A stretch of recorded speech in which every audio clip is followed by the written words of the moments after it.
Mr. Gold, could you lead us in the pledge? I pledge allegiance to the flag of the United States of America and to the republic for which it stands, one nation, under God, indivisible, with liberty and justice for all. We have a moment of silence for the men and women in the armed forces.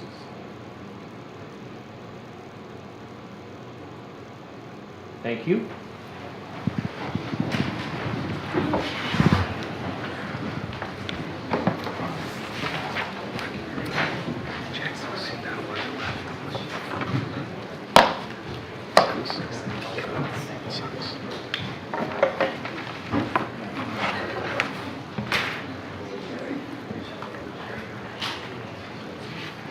Walter? All right, Mr. Mayor. Catholic priority, please.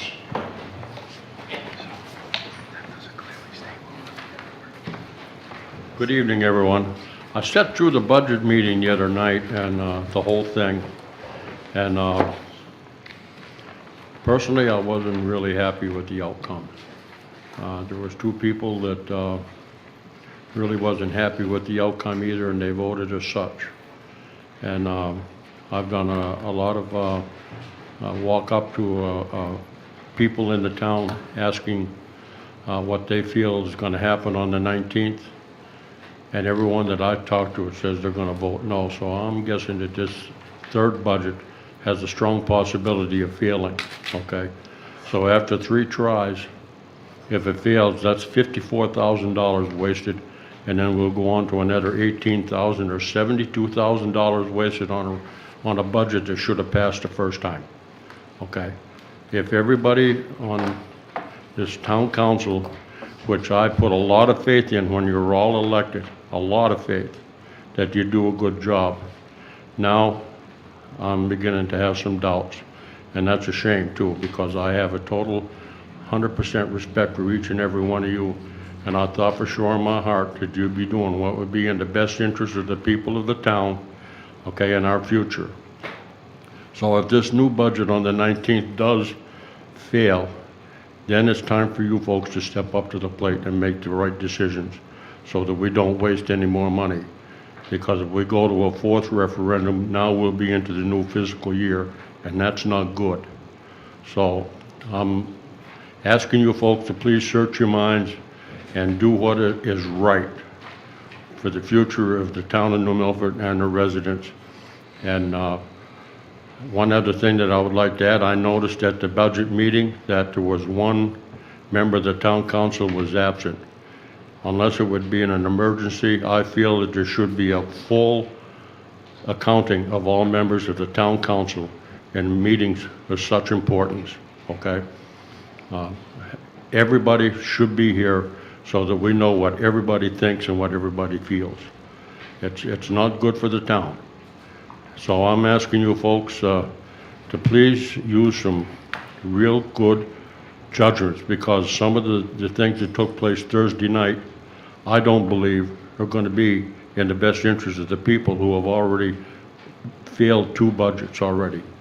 So I'm asking you folks to please step up to the faith and do the job that I put 100% faith into, each and every one of you.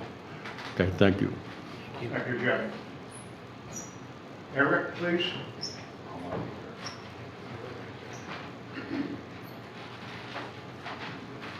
My name's Eric Wildrick. I live at 6 South Main Street. I'm here to ask the town council to support the creation of a Bike and Trails Committee 2.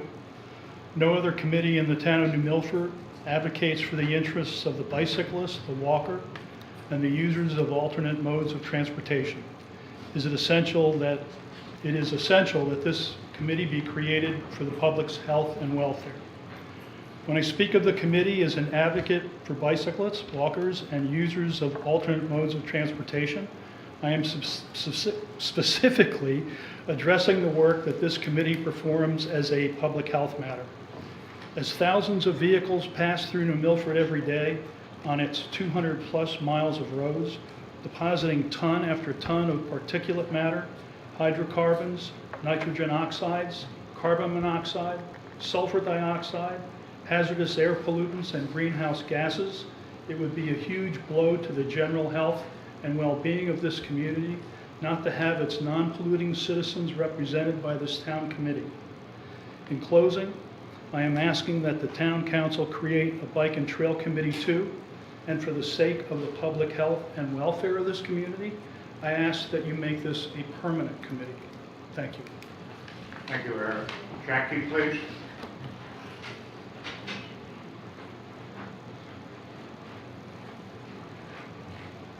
Hi, Council. Thank you for your hard work. Jackie Eaton, 6 Redwood Lane. Sorry. Thank you again for your hard work. Like, as the more I get involved, I realize how hard and the time commitment, so I'm totally appreciative of that. But still, I remain confused, and I've been doing my homework, so the budget has got me and probably everyone in town completely confused. So I'd like to say that. I sat like this gentleman at the last meeting after the budget vote, and I'm like, wait a minute. So we've raised taxes, we decimated the school budget. It cost us about 26 grand to do now the second round, right? Or it's going to be the third round. We didn't add more to the fire, to youth, or VNA that everyone's like crazy about in town. Vote no, because we cut the firemen. They got all the firemen who we love and we support in arms to vote no, right? But you didn't add more to that. Slash the school budget. Didn't give more to fire or visiting nurse or youth. Taxes went up. So I cannot be the only one confused right now in this town. So just saying that, I don't know what just happened, but I don't know. It's wrong. So there's that. And then now for the Bike and Trail Committee, for good news. These folks have done a great job. First thing that I got excited about in New Milford in years was that, oh my God, there's river and there's business and they're renting kayaks and there's bikes and there's trails, and it was like, what an amazing, awesome, exciting, energized thing in this town for the first time in ages.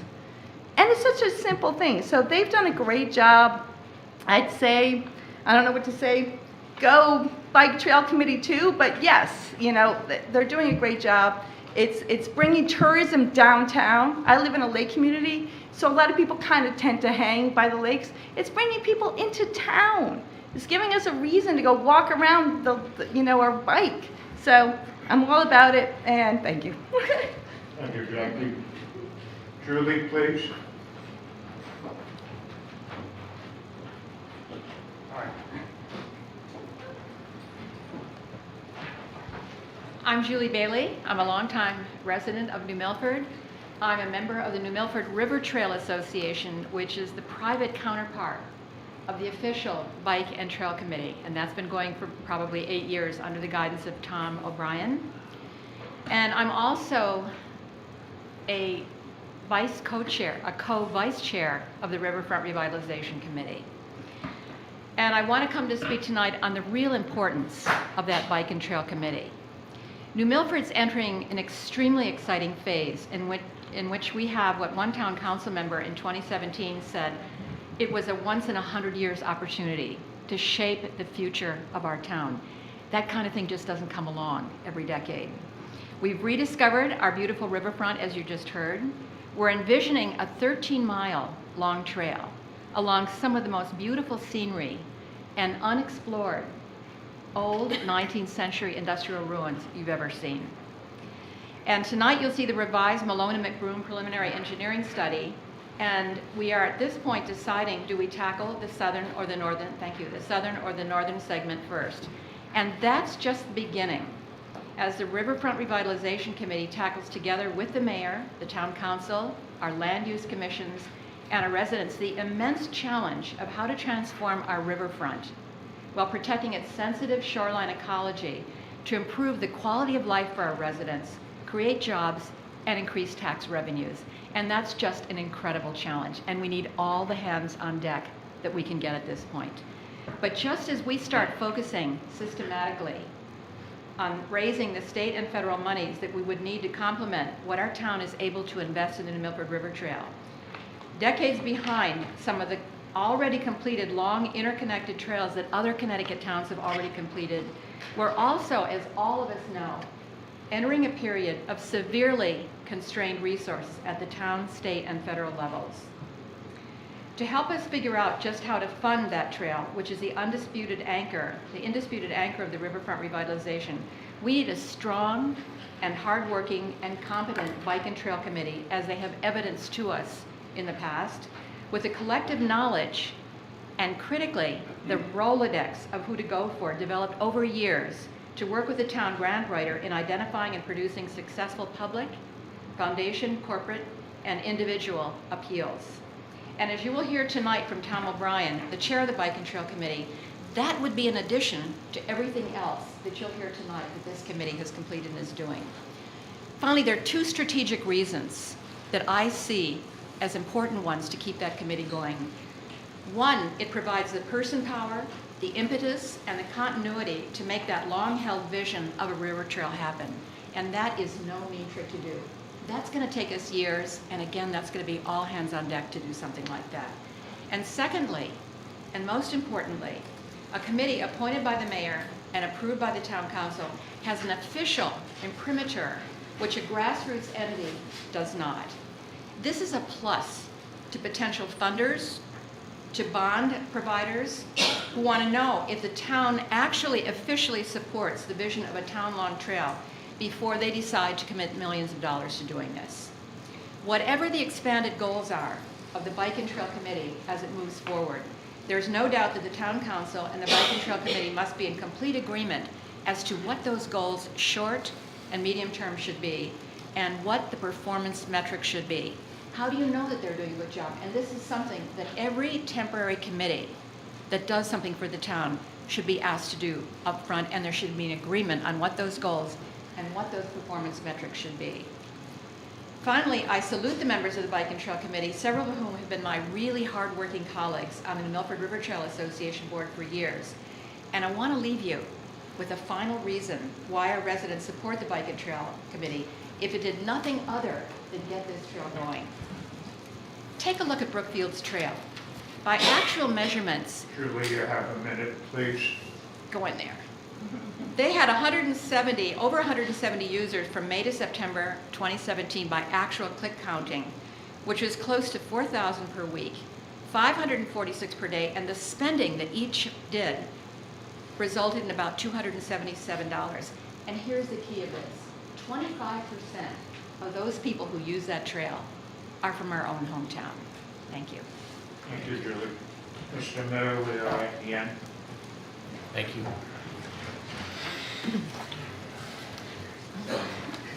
Next, I'd like to move on to the Thrift Mart.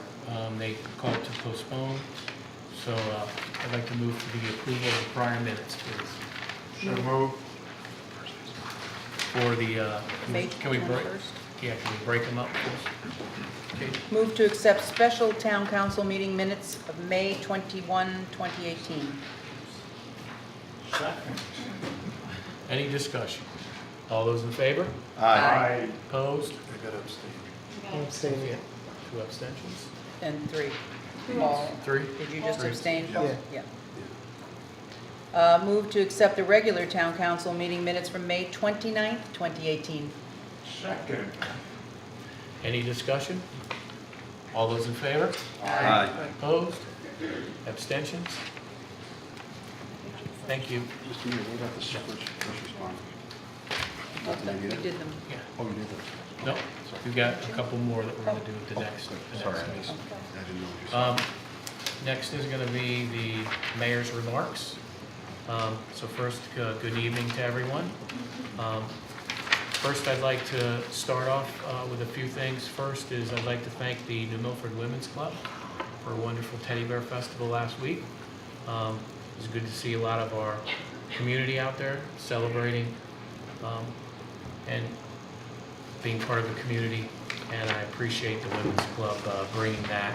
There was a lot of youth there dancing. We had people from all ages, so it was wonderful to see. It just goes to show how our downtown is kind of the heartbeat of our community and how important that is. With that, I'd also like to mention to everyone here that there'll be some events on the green starting on the 21st. Bank Street Group is going to have their Thursday concert series on the 29th. We're going to start the theater of movies on the green. And then on the 7th of July, we're going to do our fireworks like we do every year. So we're going to continue to bring more events into the downtown, bringing more people to our wonderful downtown. I'd also like to thank the Chamber of Commerce, as they have done in the past years, for putting on the fireworks. Also, would like to talk about something that's very near and dear to me, and that is I met with Angie Chastain, who is on the Board of Education, and she told me that something that was very concerning to me and a lot of people, and that was 22% of our children in school need assistance to just get lunch. Another 20% of our children are just right above that measure. So when I heard that, I was very concerned. I met with not only Board of Education members, Superintendent Josh Smith, I met with the New Milford clergy, met with our Culinary Institute, Loaves and Fishes, our social services, met with a whole host of people as what could we do? Can we do anything? Is there anything we could do? And the great news is we can, and we are, starting July 2nd.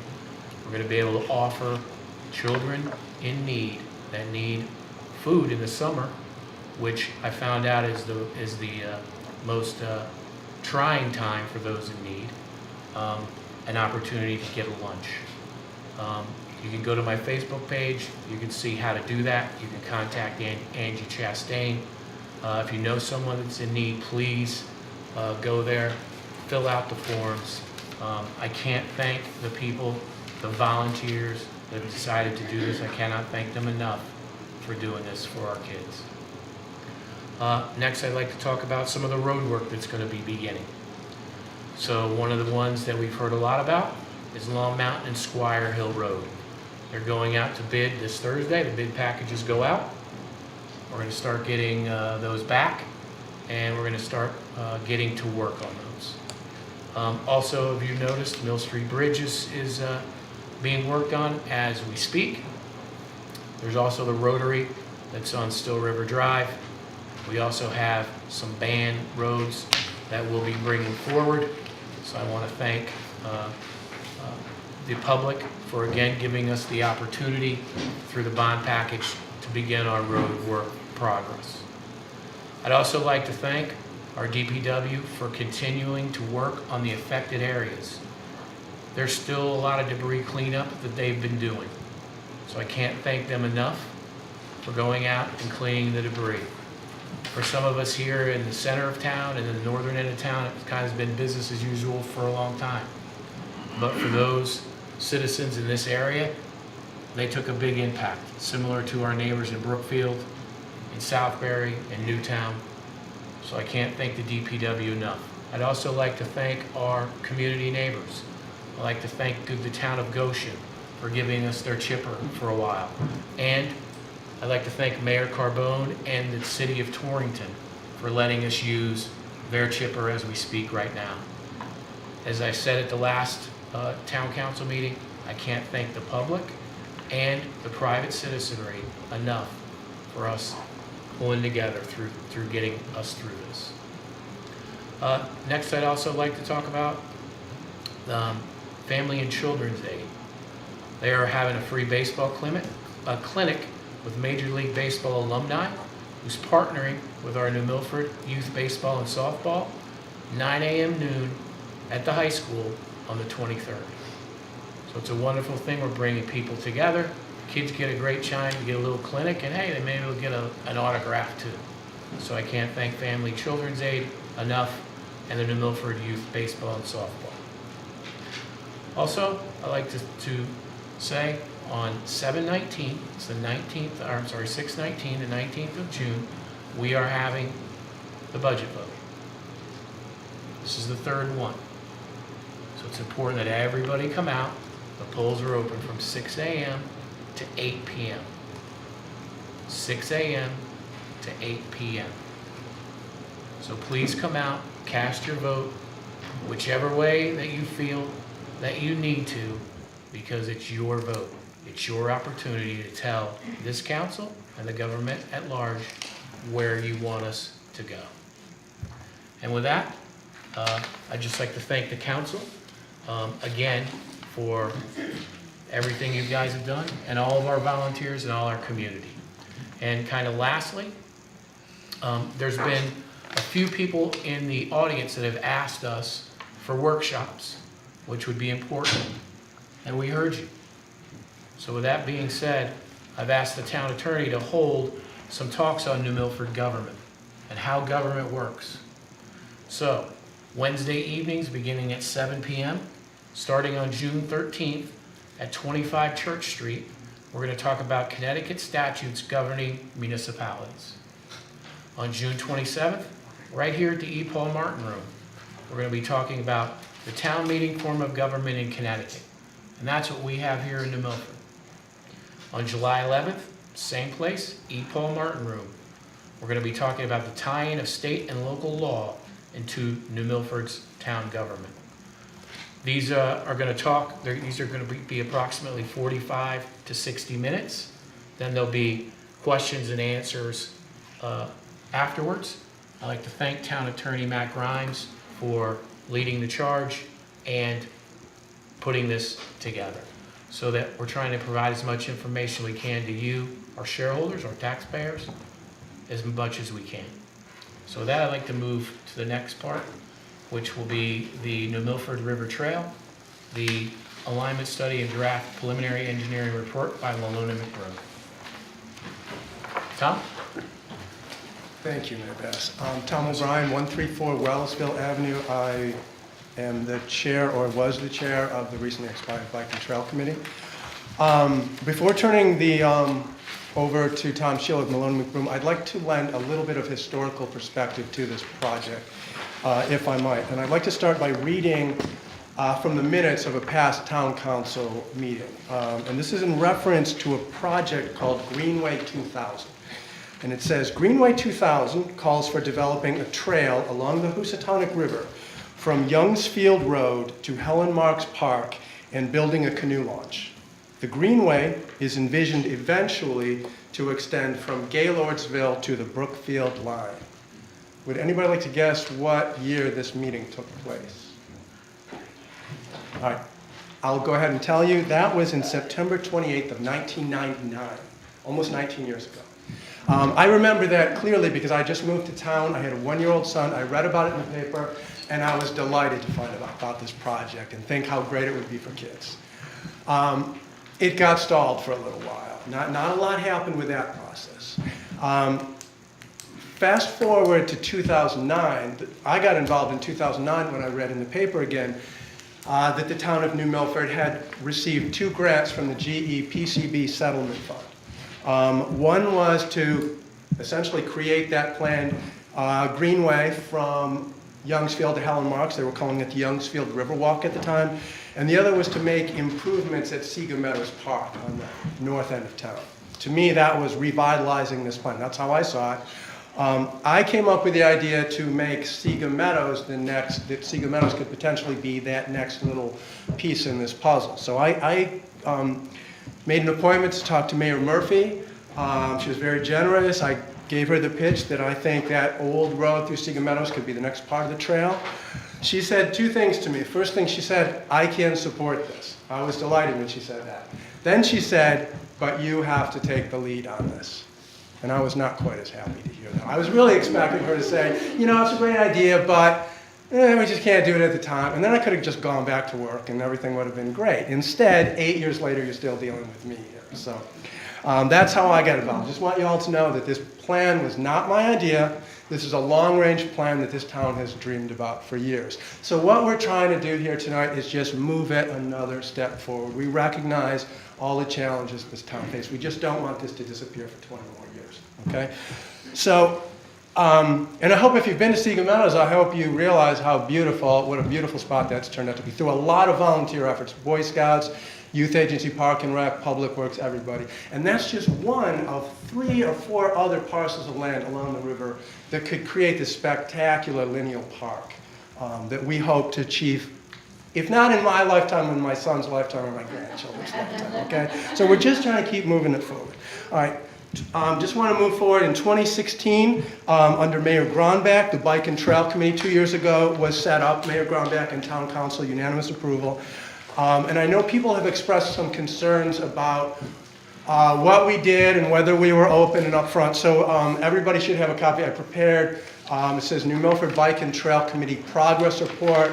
That basically lays out how we went about. Our Bike and Trail Committee had a large charge. We'll talk about it more in the next item on the agenda. But we identified keeping this forward as a major initiative. And so you can see a timeline there of how we went about choosing Malone and McBroom, how we requested funding, how the town council unanimously approved the funding of $192,000 for this study. And then it goes on with what Malone and McBroom did. They did an airplane flyover to actually map the terrain down to very small, whatever you call it. Numerous site visits. They did a tour with kayaks, which Seamus McKeon escorted them on. Numerous other things. And we've had a variety of public meetings to keep the public informed.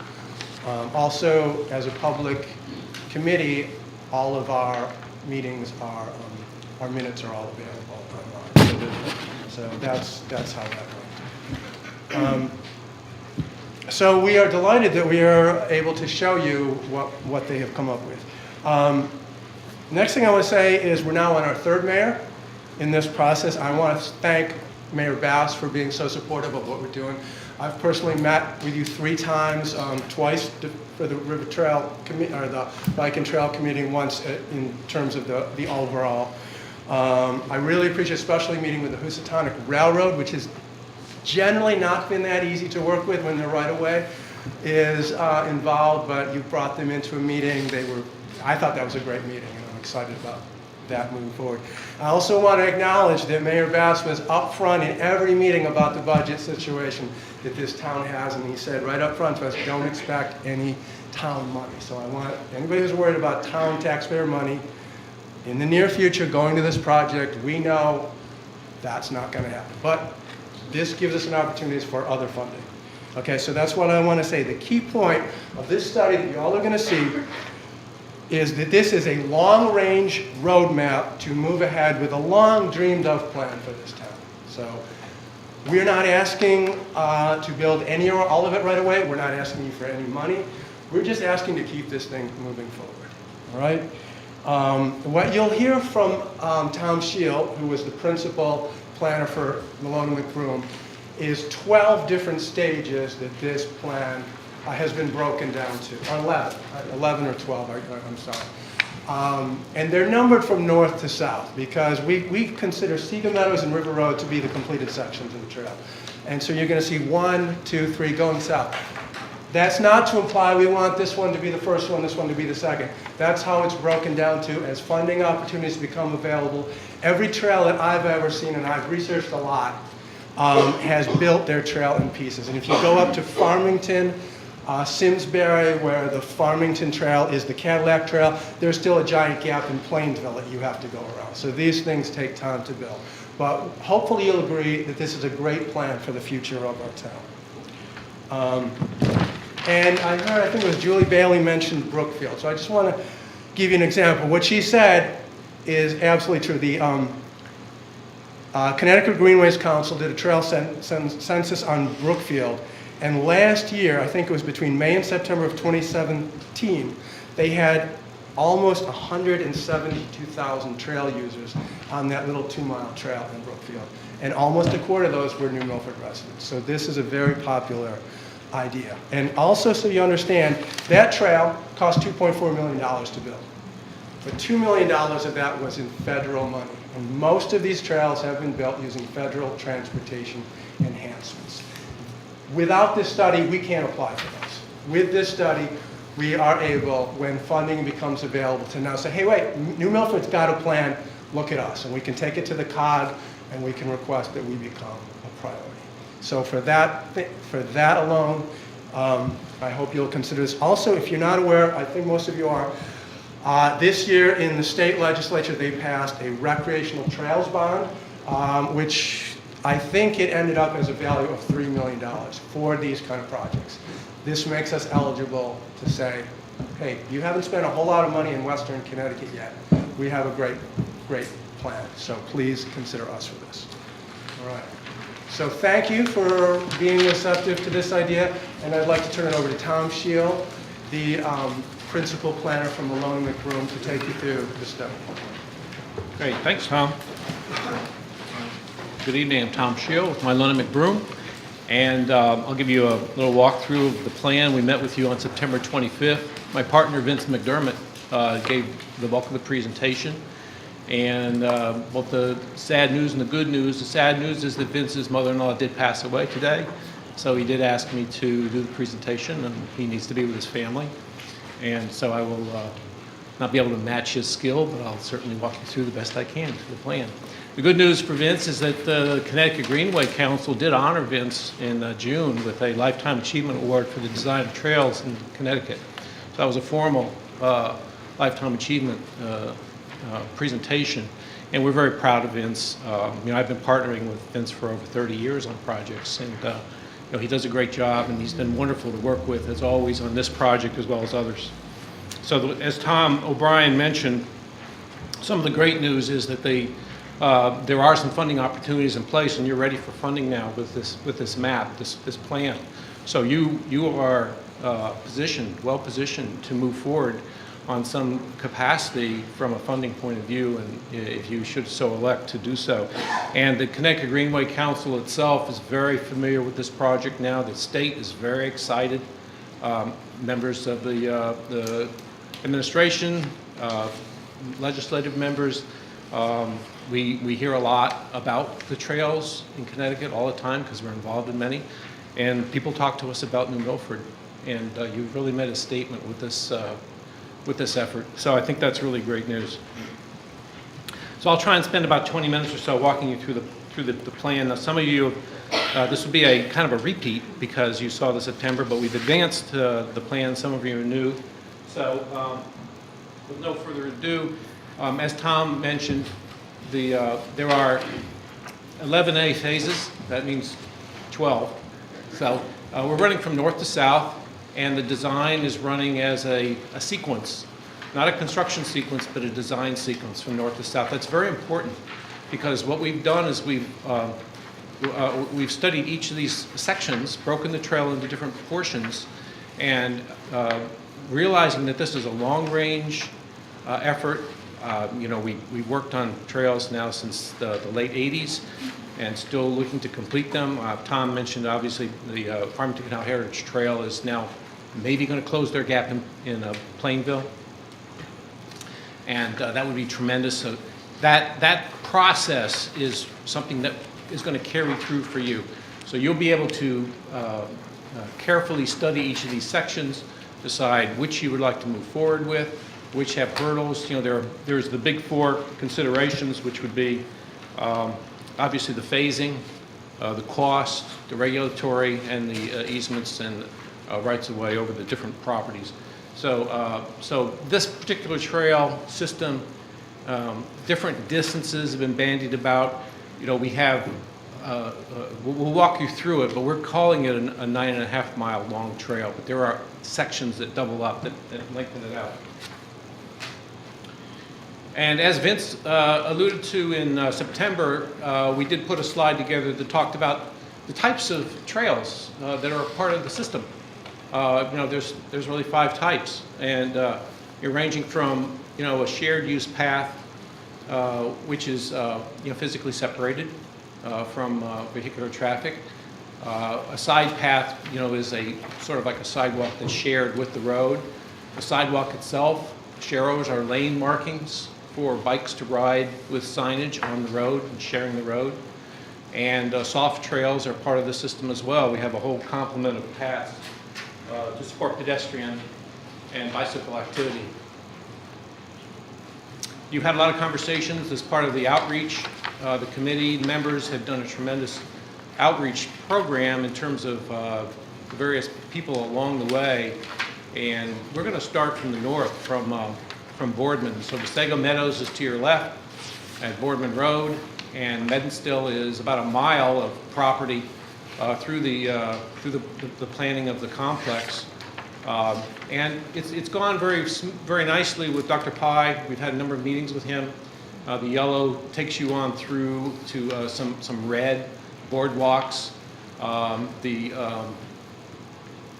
issue would be obviously rights to construct a trail over the Medenstill property with temporary and permanent easements. And we have our first of 5 railroad crossings to deal with in this location. And Parker Rodriguez, I think, was present in our March meeting from General Counsel of the rail. Very supportive of the project. We're staying in touch with Parker and Housatonic Rail. The Boardman Road has the bridge and the railroad at that northern section. And you can see the railroad right at Boardman Road, and the drop off to the river. There's very beautiful woodlands in through here. We did some photo simulation throughout the project, and these are illustrated on the plans along with the associated budgets. So you're picking up the grade, working with the crossing to make a safe crossing, working with the signals of the crossing is important. A paved trail 10 feet wide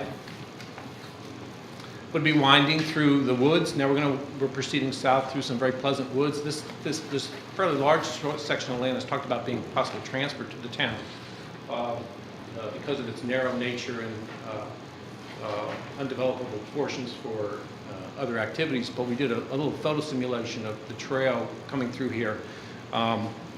When we talked in late 2016 and interviewed for the project, we thought it was very important to speak about the heritage of New Milford, to talk about your history and how to incorporate that in the trail. And we teamed with Historical Perspectives, Inc. to perform Phase 1 archaeological studies for both the north and the south section. And this is the study effort is quite impressive that Feline Schneiderman put together for the project. And this illustrates a potential sign talking about what's happening with the history, the pre-contact civilizations, colonial civilizations, industrial development, etc. So it's not just a beautiful river trail. We see it, for you to take advantage and to tell your story.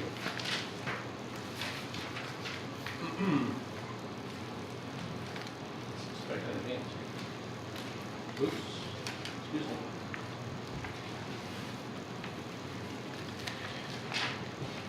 Phase 2, once we take that first mile, and in the little section on the right, you see the map, okay, with the Housatonic River. And the trail itself would come to a small parking lot at Medenstill for the use, maybe an 8 to 10 space parking lot. But the red is what we call the pinch point, and that's one of the more challenging parts of the trail. You can see opposite the power plant, the Agavian walls of I guess that's Boardman Road at this point. Now this could be Housatonic Avenue at this point. Your road changes names 3 times. So in this particular point, we have about a third of a mile of tightly constricted space. And the river is, of course, powerful. The grades are difficult in here. There's some utilities to pay attention to. And we have to keep on going to the south. The preliminary engineering planning for this particular point incorporates a bin wall system, sort of a 2-tier wall system that's going to take advantage of this grade situation that exists out there presently. The river is very, very beautiful here. And the system's sort of like a step down for a wall that would support the road and a wall that would support the trail. You would have an opportunity to construct a facility that would carry pedestrians and bikers along this very beautiful section. And we're very excited about this. This is a costly section. We'll get into some ballpark costs for you and summarize things, but that's a very important consideration. You can see the numbers 2, 3, and 4. So we're talking about phases here. And the river, of course, is winding through beautiful land. This is Wanapee Island, the picture to the left. Wanapie Island is historically a fording point for colonials to cross the river from the east to the west, west to the east. It was part of the Indian culture pre-contact civilization. It is hillocks through wetlands. It's quite an intriguing property. It's owned by Eversource right now, and we are bringing the trail through Wanapie Island. It's a little less than a mile in length. There's been a lot of discussion with the neighbors, with Housatonic Avenue in this particular portion. Right where the number 3 is, there's a complex of about 18 to 20 properties that line Housatonic Avenue. We've had some very intense discussions with the neighbors, a lot of discussion about how to bring the trail through here. When you see the number 4, that's right at Helen Marks Park. Okay, so the goal is to carry people through this section from the pinch point over to section 4, which is Youngs Field, and the trail that's currently built in place. So the plan right now is, it's been presented in various forms, but in conjunction with discussions with the committee and yourselves, the plan is to carry the trail along the river. Carry the trail along the river. There are, let's see if we can show you here. Get back here. There are linkages that would require a concrete boardwalk system over a backwater that would carry adjacent to the river. That would be about 180 feet in length. There would be a bridge that would be constructed over the Aspetuck River close to the pump station. You can see the way the green line sort of jogs up towards the road, which is Housatonic Avenue itself. And then the trail would wind through town property and then through Superior, in the back of Superior property, which is a utility distributor, and tie into section 4, which is the Youngs Field trail in place.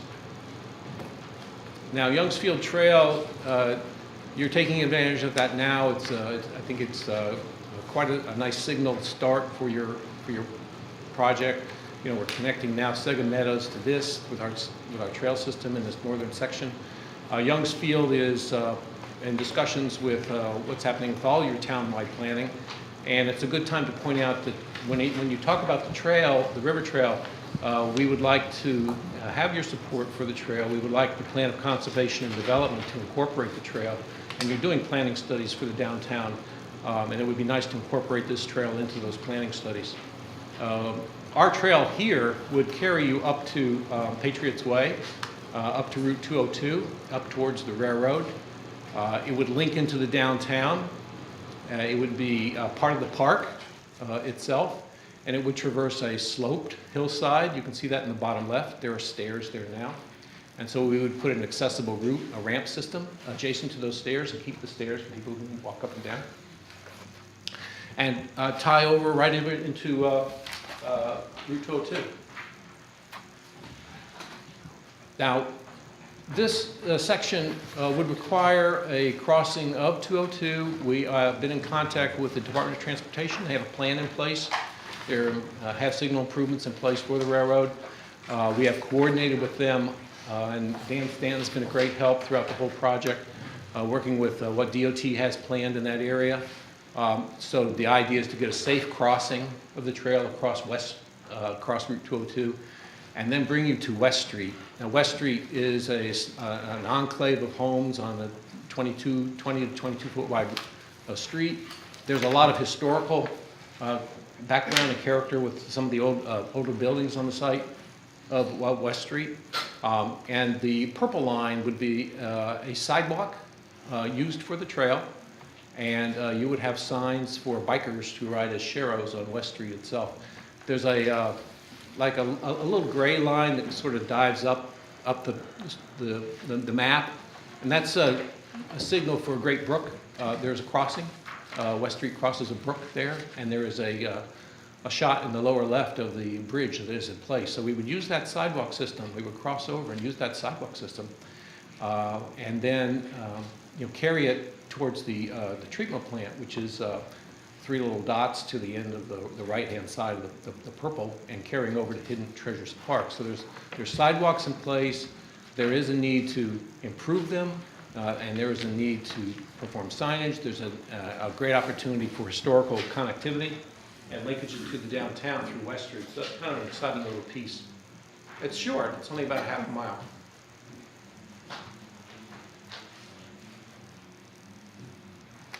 And it brings you to this gem of a property, Hidden Treasure. And we're working with Lisa, with the bike committee on, and Seamus and Tom O'Brien and Kathy. Everyone has been very excited about all the opportunities here, but this is coming up on the big showcase of the trail. The walk through Hidden Treasure is up to the river itself. Again, another little short section. There is a trail there now, currently opposite the treatment plant. There's a gate in place. So we envision a small parking lot to support activity and connectivity to the park and to the trail. And then as the trail winds towards the old power plant and the water tank, which the little yellow line kind of loops through grades, et cetera, in close proximity to those facilities, you would have an approach to the river itself. And this would be our paved 10-foot wide path with an accessible route, with connectivity to the river for the various canoes and launches. And you would have the river, the beautiful river with the small dam. And the plan here is to cross the river with a two-span system that would cross from Hidden Treasure to a little island, the power plant. The old power plant connects to that. And that's I think about 160, 170 feet. And then a long 260-foot span. You can do a clear span over the Housatonic River. At this point, you can see the picture at the bottom left is a view from the west side. How beautiful that is, even in the wintertime. It's spectacular. And the goal of creating a facility here that will cross the river and carry you from Sega Meadows to the Brookfield Town Line is critical to the project. We considered various alternatives. All throughout this planning process, there were many, many alternatives.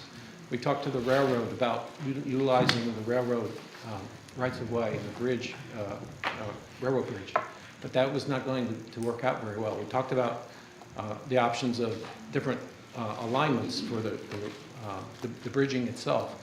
And we've settled on an accessible route that brings you up to Pickett's District Road, up to the Pettibone School, with proper elevations that would satisfy various regulatory issues that would be associated with that crossing. And Kimberly-Clark is obviously very, very important to us, to you, to Connecticut, and to the United States. A wonderful company. They have been very supportive of the trail. We know there's plans to improve some of the road. We believe the trail can be incorporated as improvements alongside with any improvements that you would perform associated with the road, if that's what you're going to do. There is a private railroad crossing there, one of the railroad crossings which services the manufacturing facility itself. You have linkages to the dog park, you have linkages to the ball fields, the Pettibone School itself, and then you would carry yourself down to the town fields, the ball fields, and link up to some beautiful land in phase 9. But phase 8 is pretty long. It's like a little over a mile, and you would get a nice sense for what's happening with Kimberly-Clark. The employees would be able to jump on the trail. We did do a graphic of what's really happening out there now with the road condition, the parking lot itself, and some of you may have seen this graphic fitting the trail in right adjacent to the road into the parking. And that would go down alongside the road, the straight road, all the way down to there's an access road to, I guess they're Little League or softball fields, not sure which, but you have an athletic field complex. And this is an area that's really interesting and really fascinating because you're getting back down to the river again. The Housatonic River is the dark body running on the top of the map. And then the kind of sinuous gray is the Still River, which joins it at Lover's Leap State Park. And we have a railroad crossing in the vicinity of what's labeled, you can see, in the Nature Conservancy meadow. that picture in the lower left gives you sort of a hint of how beautiful this meadow is. The Nature Conservancy is supportive of the project, has worked with us on the route. The railroad is supportive of the crossing in this point to the issue of relocating an existing crossing, which is the signage in place to a little bit away from them towards the town field, so you would have a greater connectivity to the town fields. That new crossing would require legislative approval by the General Assembly. But that would have to be a political improvement for the trail itself. The little red dashed line would be a nice bridge over the, and you can see in the upper right, the abutments for a former railroad kind of connection are in place. There's no active rail to Lover's Leap, but there was a side rail serving all the manufacturing facilities. And Lover's Leap is just a fantastic linkage. It's got all the pre-contact and colonial history revolving and swirling around it. And it's just a very dynamic space with the lenticular bridge, the park itself. We thought it was very important to connect to Lover's Leap, and this section 9A is a short little sidewalk that comes from Still River Drive and ties right up into the Green Line, which is an existing trail system for the park. So you have two linkage points to Lover's Leap as part of this trail system. And you're heading towards, on the bottom right, a starred area. That is the railroad crossing Still River Road. So we need to put in a pedestrian crossing at that point. So that's one of the discussions items we had with Housatonic Rail, and they were very supportive. They said there's an active rail in place now, there's a crossing, so we would just upgrade that.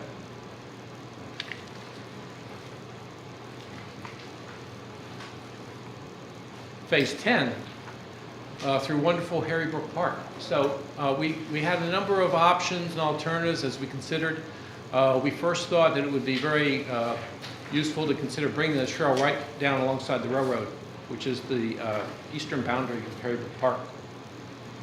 And we then found out that the railroad was not conducive to really having the trail really close to their facility. The crossings will probably work out, but bringing the trail right there again against the rail is not something that they're really supportive of. So we're bringing the trail through Harrybrook Park. We brought it through the existing trail system, met with Harrybrook after the March 20th meeting, public meeting with the community.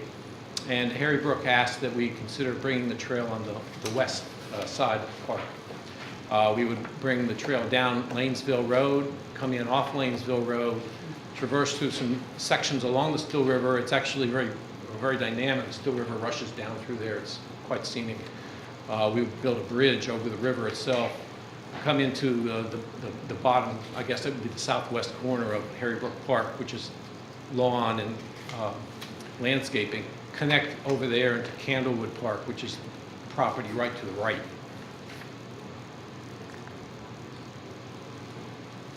And it brings us to phase 11, which is going all the way to the town line from Harrybrook Park.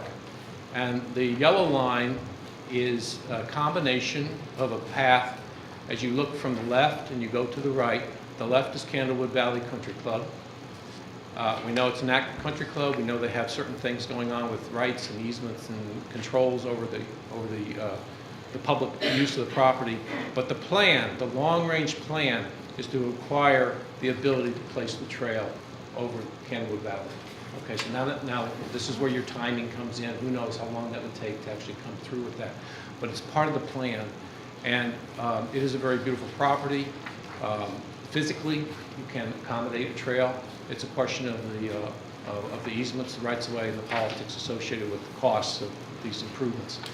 Now, as you come to the southern terminus of Candlewood, you come out on Erickson Road, a connection to Erickson Road, which would change to Aldrich Road.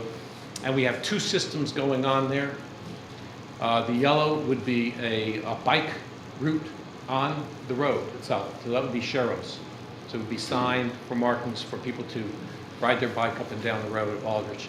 But we also thought it was a great opportunity to take advantage of the Still River itself. That winding sinuous gray line is the river itself. So we'd like you to be able to have the opportunity to have a soft walking path along there. It's long. It's over 2 miles to the town line. And you could have a nice meandering walk through a beautiful meadow system and wetland system, subject to flooding in the spring, but active and available for your use for many months out of the year. And this is a little bit of a highlight of that trail itself. Soft trail along the Still River floodplain meadows. There's about 5 property owners through there. There's the DOT, 1 or 2 private owners, and the Wianatog Land Trust, who discussions have already been had on. They are supportive of the trail. And you can see the river itself just has such a really interesting character. The meadow itself is, this is a picture of the meadow at a certain time of year.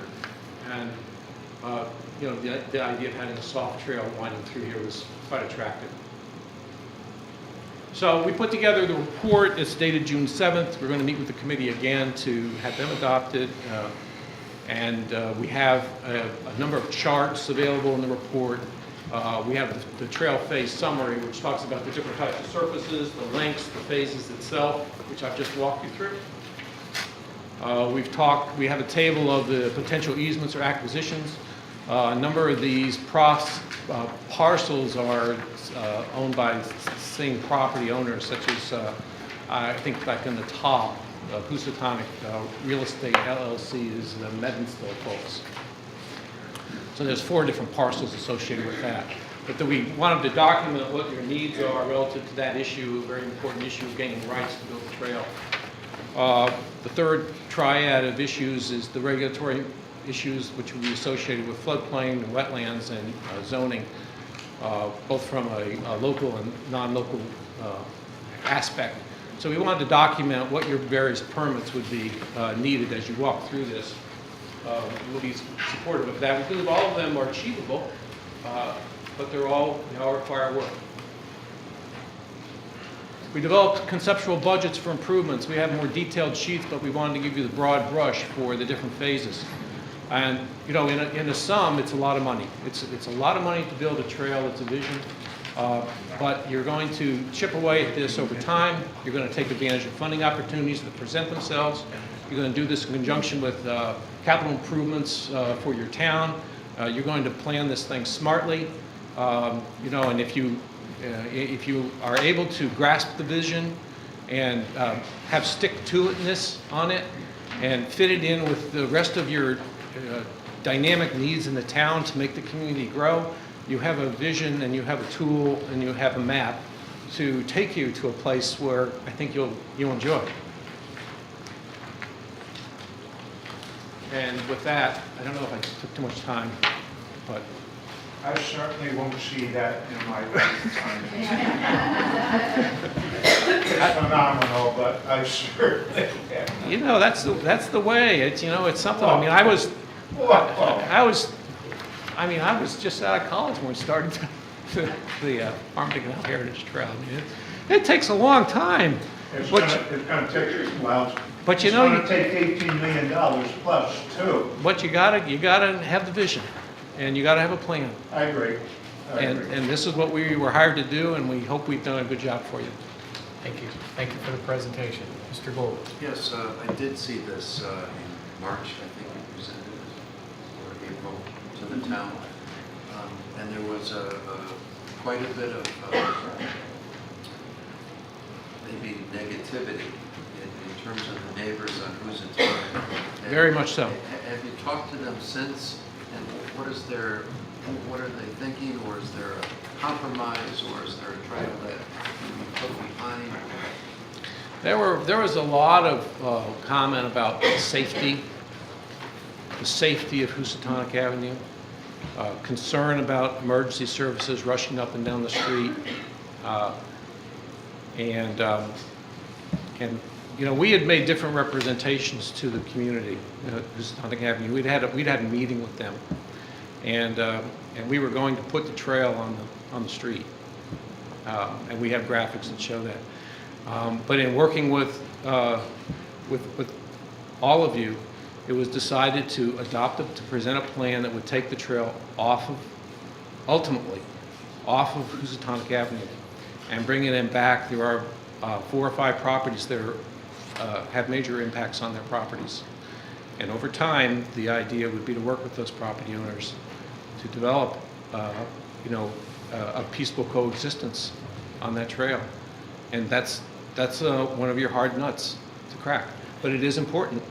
And, I think really safety turned out to be the real operative key in terms of routing, in addition, obviously, to the aesthetics. But it's an important issue. And I believe those homeowners are here now, and they're going to want to speak to it. So, that's a discussion, continuing discussion. I'm sorry, Pete, just one more question. So if I'm hearing you correctly, they're not on board? Well, Housatonic Avenue neighbors, I don't know if they really were really satisfied with any particular route. I mean, running it behind their homes? Well, not the owners who would be affected. Yeah, so that's a hurdle. So that's a long-range hurdle to overcome. I see. Yeah. Thank you. But it's the plan, okay, right now. Now, the plan's a living document. Living documents change. Living documents have impacts. You have a roadmap now, which we think is the best one for us to present at this moment in time for you. Okay, but there will be a continuing dialogue on that. Thank you. So Mike, just so you know, the residents at Housatonic called my office, and I went down there and I walked those properties with them, and they were telling me the concerns of it being in the front and how that would impact them. So the thought was, put it in the back like it was originally proposed, have way more dialogue when this begins to move down with the neighbors. Obviously aesthetically, the trail would be much more pleasing to the eye. It would be hugging the riverfront itself, but it is continually conversation. The one thing the neighbors of Housatonic definitely told everyone was, not in my front yard. So that's kind of why the thought process was in tandem with the committee was putting it in the back. Yep. So, Mike? just more from Mike's point, right now, if someone said, here's $5-7 million to go from Youngsfield to Tyne to Sage Meadows, we still might not be able to do it because of the people that own some of that property. Right now, this time, not getting permission.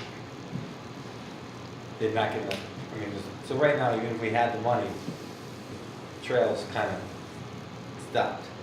Can I ask a question in a different way? Yeah. So of this list in 5.4, how many of those people have given us permission? Because I saw, and thank you for the presentation, and thank you to the committee. Lisa Aronson brought this up in one of the first meetings. The easements were going to have to be a priority. It's a chicken or the egg thing, right? So how many of these have we gotten paid for? As part of the planning study, we were not charged with assisting in the acquisition of easements. So that's a detailed, that's for the next phase, when you make a decision. So we have a sense of where people's opinions lie. So for instance, Eversource would be very happy to work with you and give you the rights, okay? Housatonic Avenue neighbors are right now not going to want to work with you on giving you rights. So this is where phasing comes in. So when we talk about trail design north to south, we're talking about a design sequence, but not a construction sequence. So you may find that in terms of funding, the state may be very excited about the bridge over the river at Hidden Treasure with connectivity to Kimberly-Clark. Those discussions will be taking place, and you'll be having very interesting discussions with the Bike and Trail Committee about how you want to phase this. We talked a lot about Meadows coming first because you're in discussions with Dr. Pye. That's wonderful because you have Sega Meadows. The state likes connectivity. They like you to not necessarily build in all the segments. So they like that. So Meadows is really a nice tee-up because you have a fellow who we understand is willing to work with you. You have a small parking lot. You could bring it right up to the pinch point, and you have a mile of very nice trail that connects to Sega Meadows. That makes all the sense in the world. But that's money. If you go to Brookfield and do the south end and do a soft trail and Sharrows, that's low-hanging fruit. And maybe you build momentum, because now you've got a beautiful trail for 2 miles that people want to continue, and you want to build on. So you have lots of things to consider in the dynamics of your sequencing, and lots of things to consider. And there are rights of way to take over there through DOT, a private owner, Weontenaug, so those all have to be hammered out. So you have a process that's going to, you're just starting now. You have your study, you have the roadmap, you know what you're faced with. Now you got to roll up your sleeves and get to work and do the phase that you want to do. I know railroad crossings is always I mean, how, you said we got to go to the state to get approval. How likely are they to give that approval, considering the dangers that come from, the other goal of our downtown is to create passenger service to the area. So now you're creating even more danger because you have a faster moving train that being caught. So is that something that's... Right now, the railroad's very supportive of us. Okay. Very supportive. It's just been a very pleasant dialogue over this spring. And, I think it's more of a can-do than a what are you doing? So, but you got to build on it. Pick your section and start building on it. But yeah, so we think... we've discussed this before. See if you can get from the center of New Milford, connect to State Meadows. Now you have a situation where people can park in town and escape to the north of us on the bikes. Even without the trail past State Meadows, it's just nice biking up there. That's less huge. Traffic. Yeah. So I guess what I would like is, all right, yeah, we have this whole plan for the whole thing. Let's pick a section. In my mind, preferably get people to park in our downtown, even north. Figure out how to get from downtown to Sayre Meadows and just concentrate on that. You have a plan. I don't know what the next steps need to be, but if it's having meetings with the property owners and trying to get everyone on board, I think we need to start really doing that. If we have a plan and approvals, then we can start doing some of the fundraising privately that, there's people that love this stuff and hopefully have some money that might want to donate, but we need to have that approval and plan. Well, we do have a section in the report on the next steps, and I think the first one we recommend is that the council formally adopt the plan, so that you have the political support behind it, and that will help you. Not necessarily getting it built, but it'll help you with your funding opportunities, because that does make a difference for the federal funds to know that, you as a municipality have adopted the plan and you want to move forward with it. And then we wanted to make sure that you felt comfortable including it in the plan of conservation and development. So, you got, I think we'll call it some housekeeping orders to take care of first before you start going into the next stage of construction of actually planning. Kate? Hi, thanks very much for your presentation. Just as nice this time as it was before. Just in the interest of time, because we're almost coming up on 40-some minutes here, I have one question. Do you have now a number or percentage you could give us of all the areas that you've shown us where everything will go well, but you have a lot of areas that are unsure, such as Housatonic Avenue, Kimberly-Clark, the golf course? What percentage of this whole plan that you would like us to adopt would you say is not easily, I don't know what the term is because you don't know, I don't think you've talked to everybody along the way, but what percentage would you say is going to be easy to get easements or access? Oh, I would say 50%, 20%? I would say for ease and getting it going, I would say With a high probability honestly, of being able I'd to say use the 75 to 90%. 75 to 90%? 75 to 90%. Okay, but isn't Housatonic Avenue a little bit more than? It's a short section. I see, and the a short Candlewood section. Valley having to go on the west side, you can't go through Harrybrook Park. That area, Housatonic is small, but when I look at the amount along the area of Harrybrook Park and Candlewood Valley Country Club, that's a lot of money to move away from the easier path. Yeah. And you consider that to be only Yeah, about that's 10%? I think that's achievable through Harry Brook, is certainly with the I discussion didn't, we've no, had. I don't want to argue with you. But I'm just now- asking you, because you are the person that put this together. I'm not saying it, and everything is achievable with certain circumstances. I'm just asking, you feel then 10, you said 25, maybe 10. Would you say somewhere in between?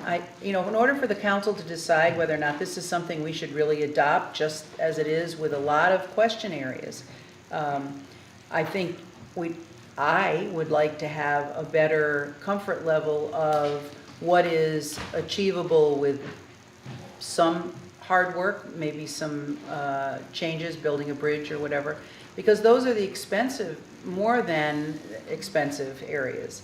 But I So- think I want to concentrate on having you feel comfortable that this is a long-range project. So everything. I can't if I don't know that, I'll tell you, to be very honest with you, I love the idea of it. However, I have a hard time being really comfortable with something that has a really long area that we don't have a way to know when we're getting comfortable with it, that we can have the access to that property. So it's it's an unknown. I understand that comes with a lot of the work that you do in this type of thing. But it's hard, if you want us to have comfort, that's why I just asked if you had a percentage. So, I mean, if I'm speaking a little bit off the cuff, but I would say. That's fine. I would say that it's a 9.5 mile trail. I would say probably maybe 2 to 2.5 miles is going to be a real, maybe 20% is going to be very difficult. A struggle. Okay, thank you. I mean, that's Thank you. my That's good. guesstimate. No, that's good, thank you. If I'm off, I apologize. I can go look No, at you it a don't little have to bit more. apologize, that's just all I wanted, was just off the cuff, that's great. Lisa? And so, following on to that, and this might be a question for the committee, not for you, don't know which one. What's the next best alternative? So if you got 2 to 2.5, for the amount of time we've spent in design, I would expect to see a couple of options to say, if this doesn't work out, we got a plan. For the same reason that Katie stated, I love the concept. I'm excited about it. Right. And I think for tourism, just for quality of life of our residents, and to say, we're doing something for us, this is great.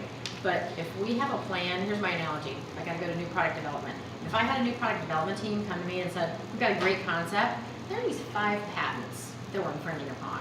And we've got no plan for how to get around those patents, but it's a great concept. I would have a hard time adopting that particular design. So I'm looking for some Sure. Well, the options. south works good, because if you have trouble with Candlewood because they're planning, you simply stop the trail. You've got a 2.2 mile stretch up to the dog pound and what have you. You have a beautiful trail system. People can walk it. You have Harrybrook Park. You can bring people come and walk Harrybrook Park right now. Come to Harrybrook Park and stop. So you leave the gap, and people can turn around and go back. So you don't do it until you're ready, until everything is in place. There's nothing wrong with that, because that happens all the time. It's a phasing issue. So I think that's easy. I think Housatonic Avenue is more difficult, but only to a point, because you have Youngs Field Road and you have Helen and Marks Park. Bring your path to Helen and Marks Park, which is a very nice connectivity, okay? So you stop at Helen and Marks, okay? And then you come through Wanapee Island, and you stop in Wanapee Island. That's about a mile, beautiful walk through the woods. And then, as time goes on, you work with Housatonic to bridge that gap. It's a short gap.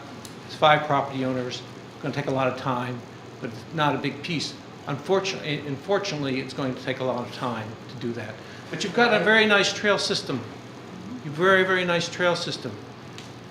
You just don't have that connectivity, that final link. Does that help? Could I step in and Almost. answer your question? Yeah, please. Since you sort of opened to it. but- I did. As I said in my opening remarks, if you visit any other Greenway trail anywhere around, you'll find they still have gaps in their efforts. The most popular trail until Brookfield was open was the Harlem Valley Rail Trail in Millerton. Okay? Many people don't realize that there's another section of that trail 2 miles north of Millerton that goes to Copiague Falls. They've been working probably 15 years, as long as I've lived here, to resolve that dispute. They haven't worked it out, but they didn't give up on the project just because, there's problems there. So, as Tom said, if we have a wonderful thing in Sega Meadows and River Road right now. If we extend that south, we have parking, that's an improvement. One of the things that's motivating all of us is economic development, bringing people downtown. Because I used to take my son and his friends on the Harlem Valley Trail, and we'd get to Farrow's Pizza at 3 o'clock on a Saturday afternoon, and you had to wait for a table because the downtown was filled with people.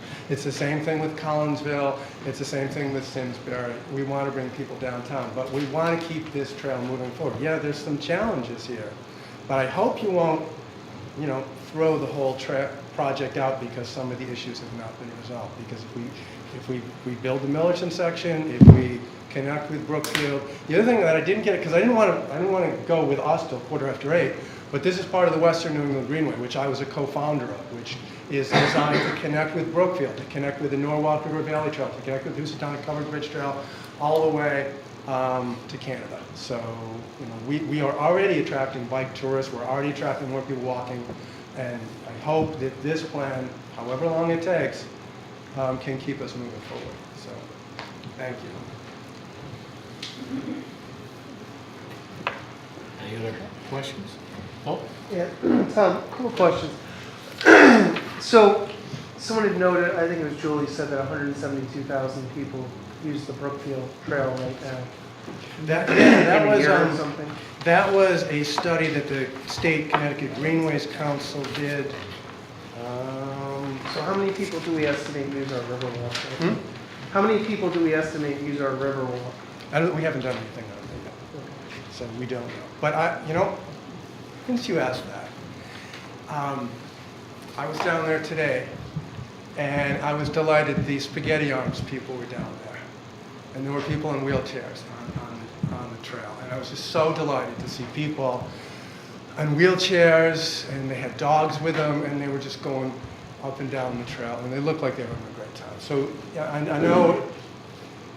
Yeah, it's a small trail. It's a little park, but it's our riverfront has been totally revitalized by that. So I don't know how many people use it, but I do know I see people fishing down there all the time when I go down there. I see people walking down there, and I know we've been encouraging this downtown walking loop to get people to visit the river and come downtown and also. So it was noted that a quarter of the people who use the Brookfield Trail are from the Milford. Yeah. So that would be somewhere on the order of 1,000 people a week, approximately. So yeah, you're better at math than me. Do you know why they're Way better. not using our Riverwalk and they're driving to Brookfield to use theirs? Is it because it's 2 miles versus that much? Yeah, I mean, it's a 2 mile. It's a great walk. So that little quarter mile, it's pretty short right now for a walk. Tom, I have a question. Sure. Sorry, Paul, I just wanted, do you know how many people use the Sega Meadow Trail? We'd have to ask. I don't know if anybody has ever done. Who would do A that? study. It would have to be Park and Rec, and Okay. but I know just from that parking lot on the south end. I know you have all sorts of trouble with too many cars crammed into that parking lot. So I see people all the time. So when we approved giving this money, just so I can better understand the process, how many meetings did we have with the public before we started our design process of the trail itself? How many meetings did we have with the public? Yeah, to get their input on, like what are we looking, because I see we have a lot of trail that constitutes sharrows.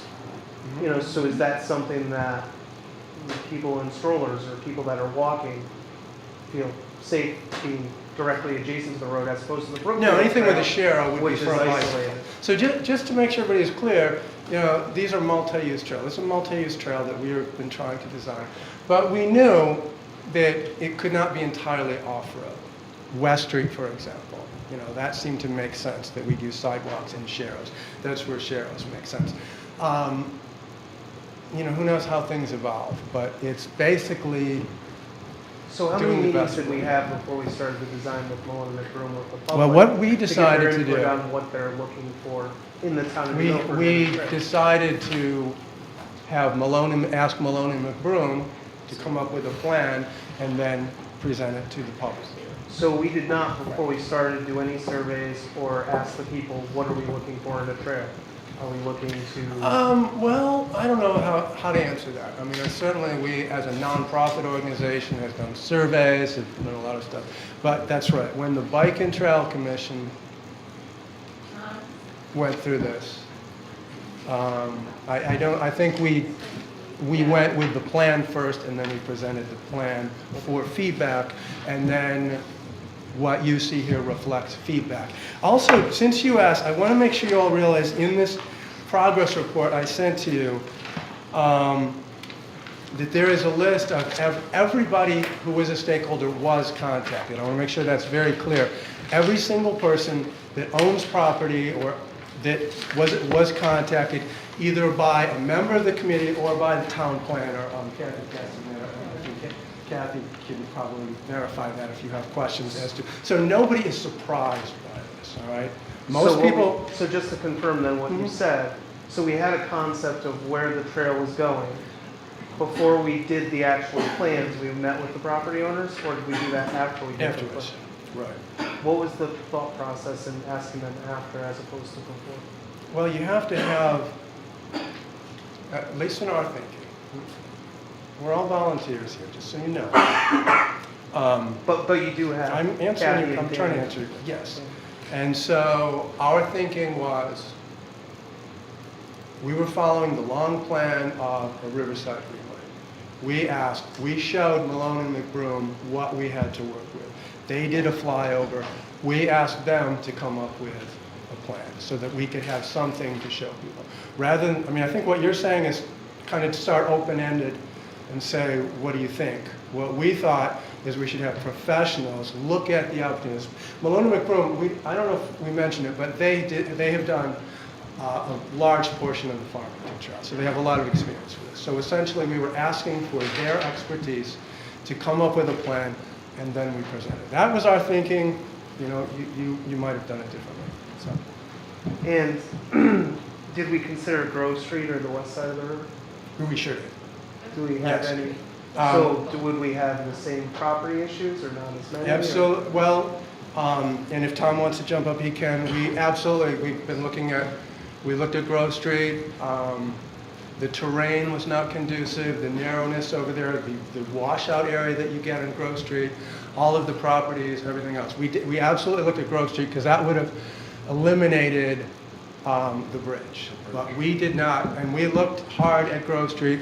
We looked at the other side of the river, because another option could have been to use Veterans Bridge and the side path there. But you get on the other side, you get behind the cookhouse, and you get where the estuary, whatever you call it, comes in, and there's no way to get past it without massive engineering. So we've looked at both sides of the river. This is what our experts came up with. I didn't see that in the minutes. That wasn't in the minutes. I didn't see the discussion of that. I'm sure No, I read all of them. So that's my. So do we have like cost considerations? Because you have that crossing of the Bleachery Dam, right? And we don't have permission for Mr. Colbeck to use his property. So what would be the alternative cost on Grove Street, say? Because you do have a shoulder from past GMS Rowing south.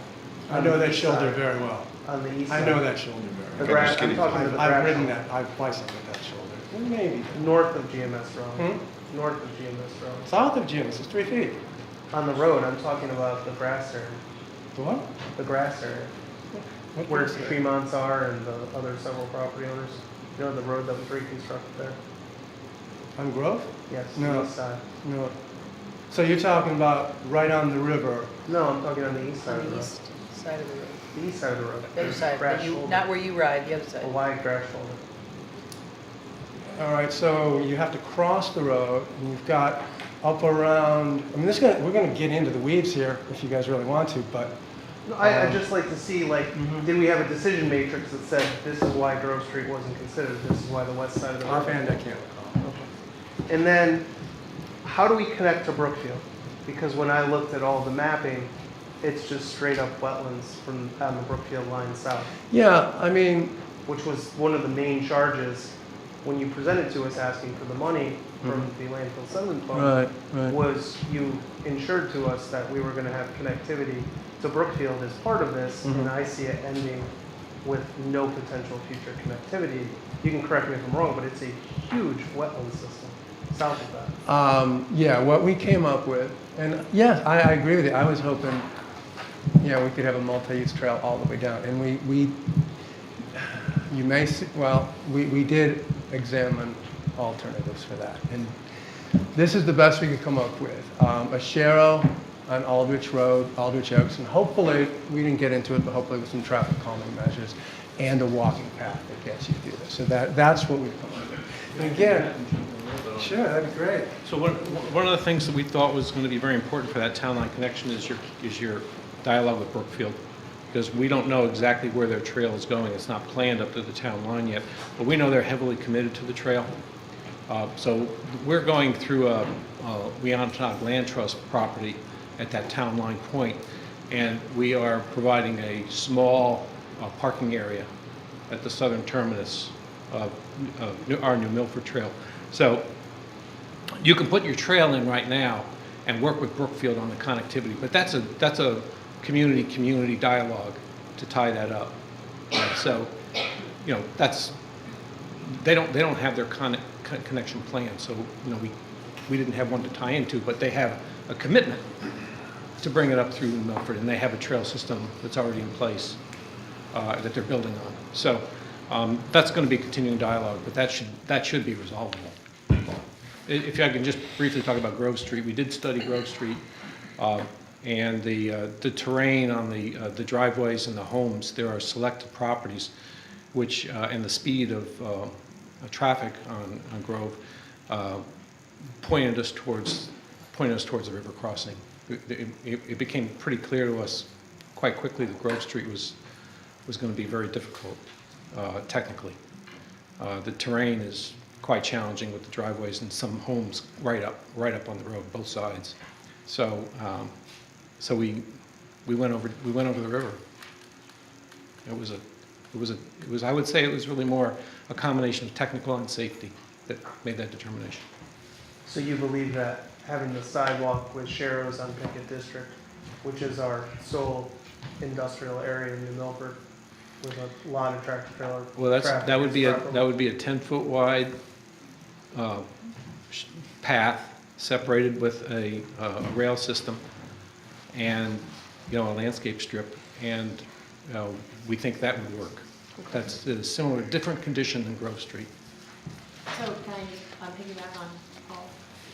So understand, you did the design, didn't go for market research first. So now that we've had a preliminary design for a while, have you done some market outreach to answer that question? I mean, we can all have our opinions, but ultimately it's the people who are going to use the system to say, feel safe, don't feel safe.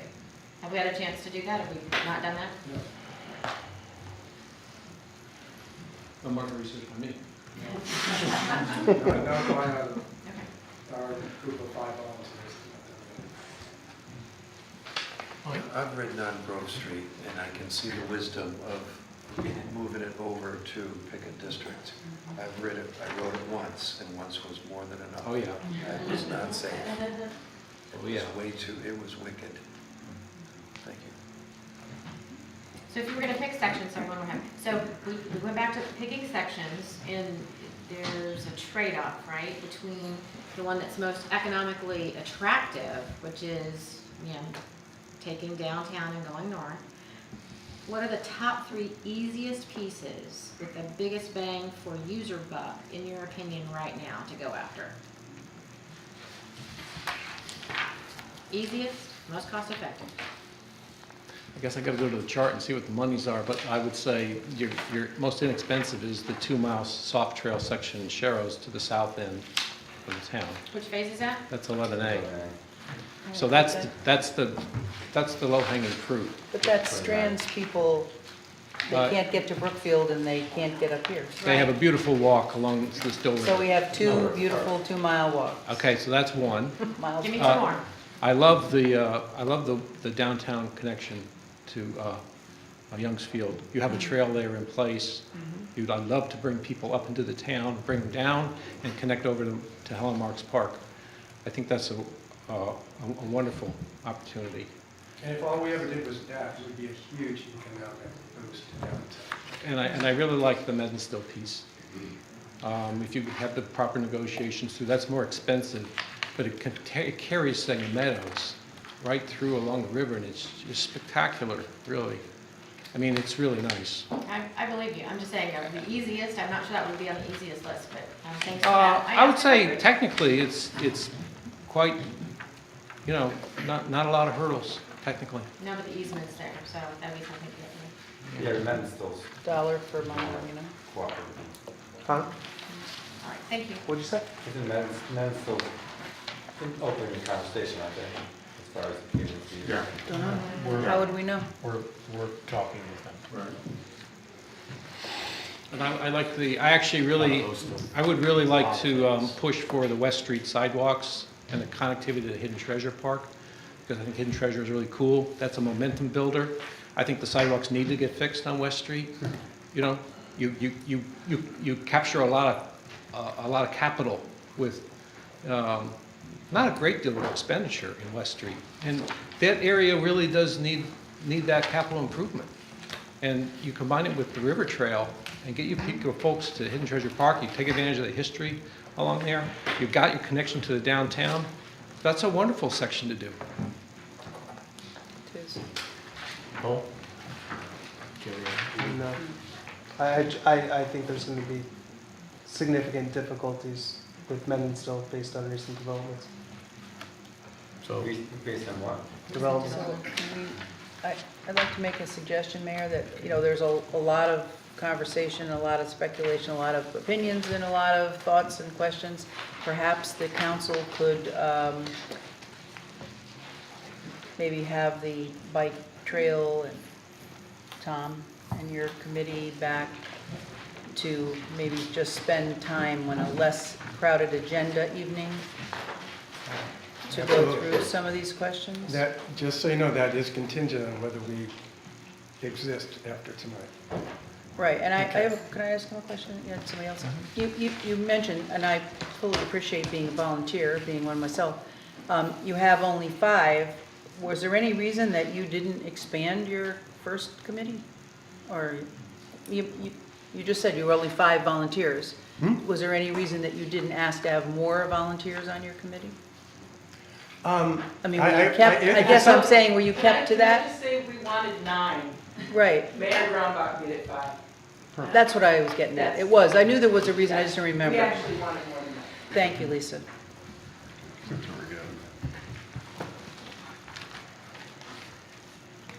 Thanks, Tom. No. That was it. Thank you. My question. That might answer your question, because it was, I think, a question to me concerning the Medinstill piece. I am meeting with Dr. Pai and his financial advisor, with myself, Greg Ossipoff. Is there some issues related to Medinstill besides this piece that we need to work on? Thank you. Does anybody have any other questions?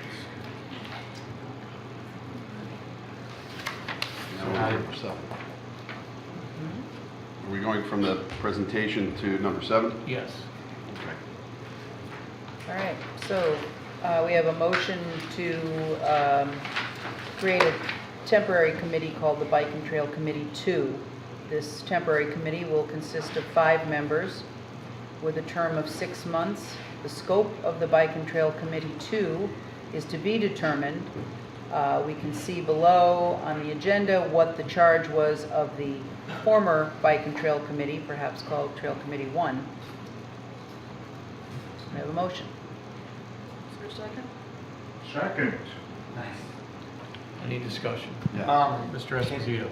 Yeah, I would like to amend this motion and expand this committee out to 9, which I was in favor of 2 years ago. Listen, Tom, you know I've supported this since the day I met you, and since the day I came into this room. I've had some criticisms of it, but it needs to be expanded to 9 people. And I heard from some people when this agenda got posted that were interested in joining this committee. So I'd like to amend this, or if you could amend your motion to add this to turn it to 9 people for 6 months, I could support that. And at that point, I would like to ask to table number 8 until more people can be interviewed and we can come up with the full 9. I guess I was going to say the same thing. And from Lisa's comment was, it sounds like they would like to have the extra 4 people also.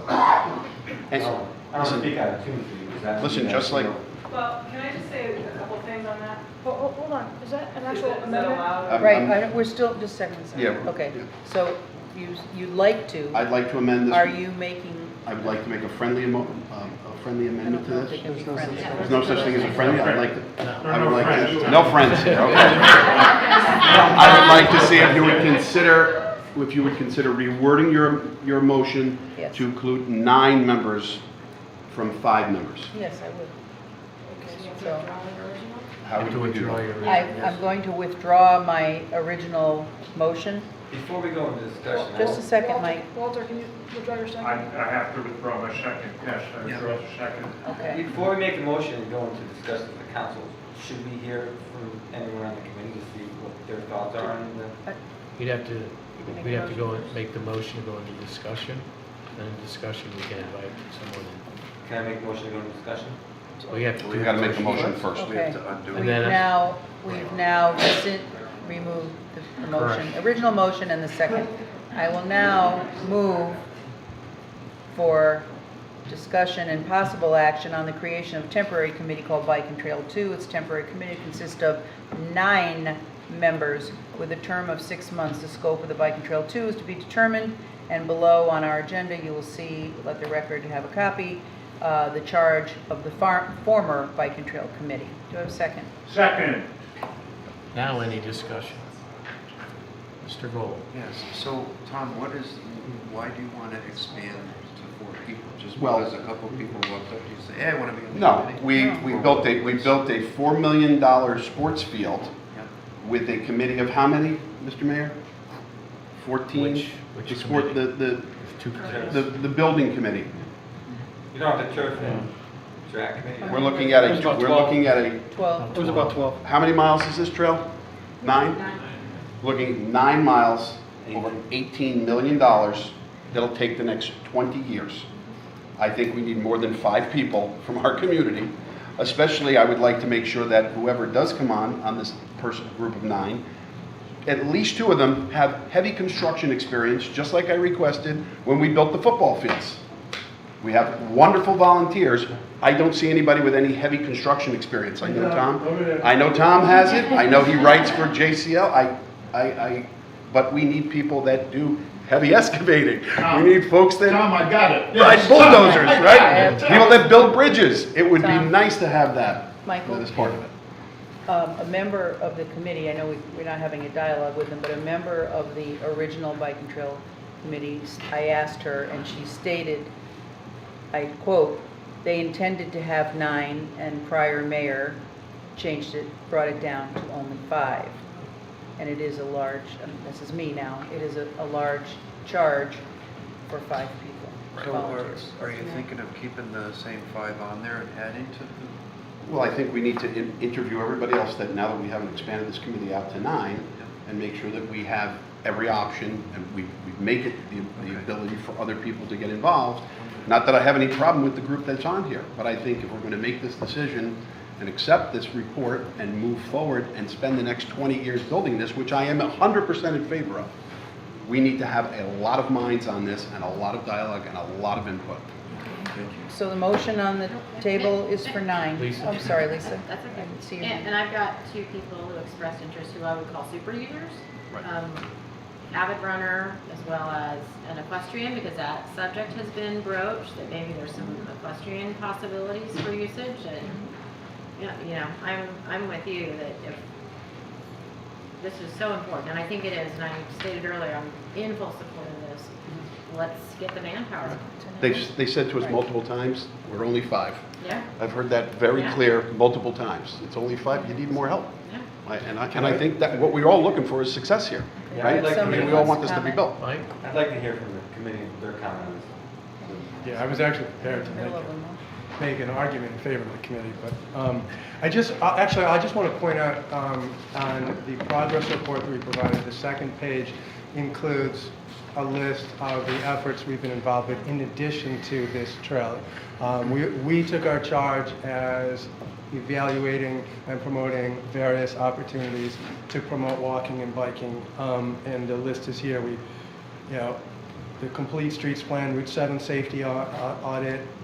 We applied for New Milford River Trail to become a state designated greenway, and that was approved. So you can read, I won't waste your time, but you can read all the other things. So hopefully, if you decide to reconstitute this committee, you will keep that broad perspective in perspective. And just another little add-on, I had a conversation with Seamus about a week ago, and part of it, of what also Seamus has been working on, is helping to map all the other walking trails we have. And he has one right there. So, as, you know, for 5 people to take on a 9-mile trail over 20 years at $18 million, I think you need a little bit of help, and I know there's other people who'd like to participate. Can I just add one more thing? I'm not sure why it has to be a temporary committee. I mean, that leaves us with 6 months and a 1-year maximum.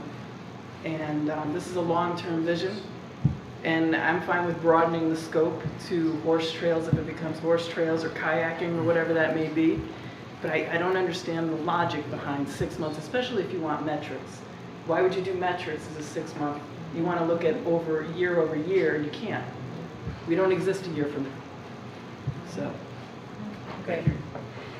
Motion on the floor, though, is about 9. Yeah, to Lisa's point, we have a ton of committees. We have another committee that we're putting forward tonight for equine. Can we maybe say this bike and trail committee becomes some other things as well, like passive recreation, like Lisa just suggested, kayaking or equine?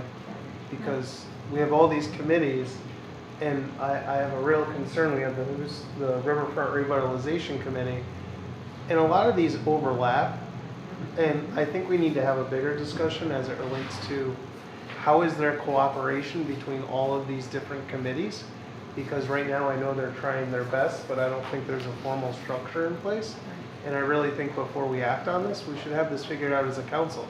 These people are all volunteers. It's not fair to them. They're, you know, if we have this equine committee, that's going in one direction. We have a bike trail committee, maybe going in another direction. We have this riverfront revitalization that may be going in a third direction. You know, are they having meetings together quarterly, for instance? You know, could we sit down, maybe a couple people with each of these potential committees and organize this so we minimize the number of committees, but maximize the efficiency? So bring it back to the council Yeah. with kind of the overarching, who is the overarching one. Come out with a dichotomy so that the public can see it, where they go, and which group is responsible for what. Yeah, so we're maximizing their time. I mean, I value their time. I do too. And Mayor, I just want to say, my understanding, and maybe we should go back on our own minutes, is that the riverfront revitalization was the overarching body, and that all the Hidden Treasure and Old Boardman Bridge and others were to did meet, some of them, with the revitalization group, and that they would be the coordinating body. So perhaps we should just look into how that might be refined a little bit too, because it is a lot of committees, and we do need them to all be in sync if anything like this is to ever come apart. So shall we table this? Just one thing to add to, when we talked about as the scope of this project's getting bigger and bigger, and going back to the football thing, what we did is in the first committee, we understood, and we brought forward a scope of the project, and then when we formed the second committee, we made sure we had a town council member on board, we had a BOE member on board, and the same thing with this committee now. There's only 5 of them. A lot of the times you can't get 5 together, and as the scope of this project, maybe they can get some more people, maybe from the town council involved with it, and other commissions that you discussed can join this commission so they can all interlock and talk to each other. And I'm in favor of making it bigger. The 5 Maybe people, having a Parks and Rec member, Absolutely. since they're going to have to maintain it. Absolutely. Should it be more than 9? It's a large project. Should it be more than 9 then? Well, Lisa's on Well, it. can we Got a now- motion. Yes, we do. We have a motion that we're discussing, calling for expansion of Bike and River Trail 2 to 9 members. Any other discussion? Second? We had a second. We have a second. Sorry. Walter's already seconded. All those in favor? Aye. Opposed? Thank you. I abstained because I don't think I'm in favor. And then we're going to bring back at the next council meeting, we'll bring back kind of the organizational chart where it goes. Right. And there are other, so is it your purview that we do them all at once? I'd like to. Yeah. I'd like to have the other people interviewed at least, just to make sure that we've got, everybody has been counted at the table before we And bring is that them when we're in. gonna talk about being permanent Well, versus temporary? Yeah, This I was is- just gonna mention Permanent that. and temporary I- are two different, that's not, it's more of an ordinance, correct? Mayor, I'd like to suggest that if we're going Making this a to permanent committee.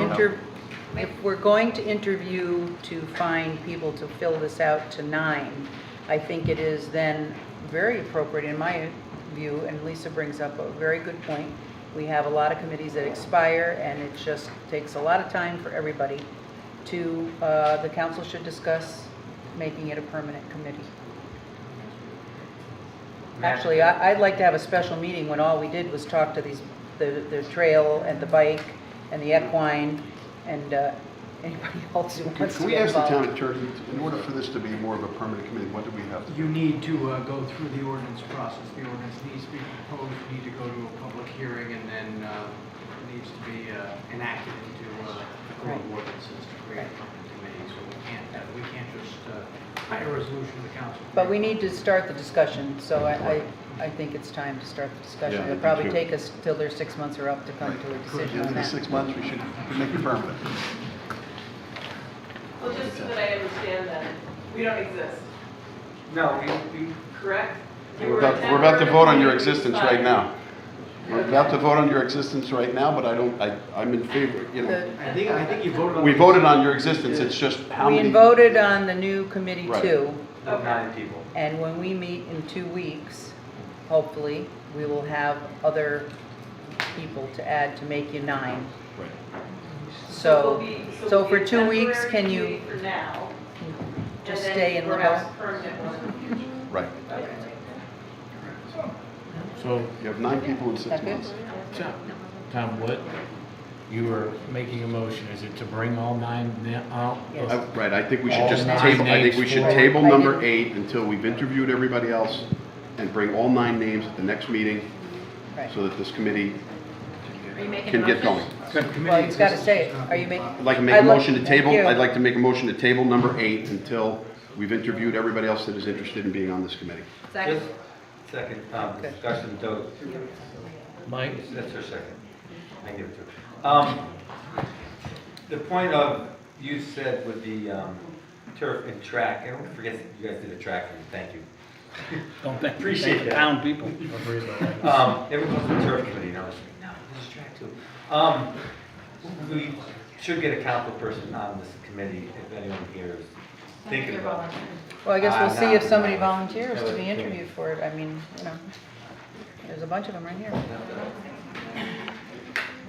So we have a motion, we have a second? Second was the Yes, I got that. Any other discussion? All those in favor? Aye. Opposed? Thank you. Okay. Do you want to take a 5-minute recess right now? You want to take a recess? Do you want to take a recess now or after charter? Let's finish this, it's already going. Okay, let's wait until after charter review. Thank you, Tom. Thank you, Tom. Thank you. Thanks, guys. Thanks, James.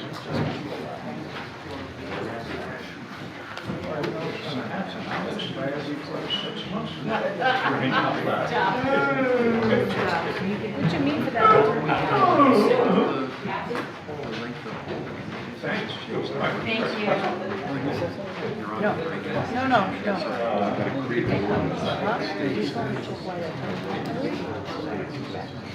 Don't you hear it? Yes, it's been in the background the whole time. There's a, you don't hear the TV playing? The phone was ringing? It's in the room behind us. No, we're not. No, we're still in session. The mayor just, we're still in session here. We didn't take a recess.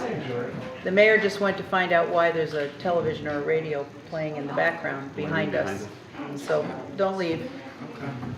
We get charter revision next. Charter Revision Commission. Tom. It's gonna be an hour and 40 minutes too. Oh, yeah. Keep it quick. Oh, the rest of the Oh, So great. Kelly with the fire. Sorry, hi Mike. Thank you, Paul.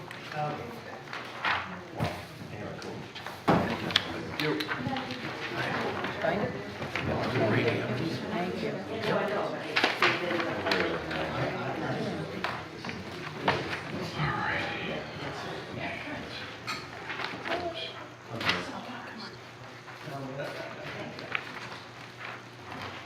Well, a couple extra copies if anyone wants them.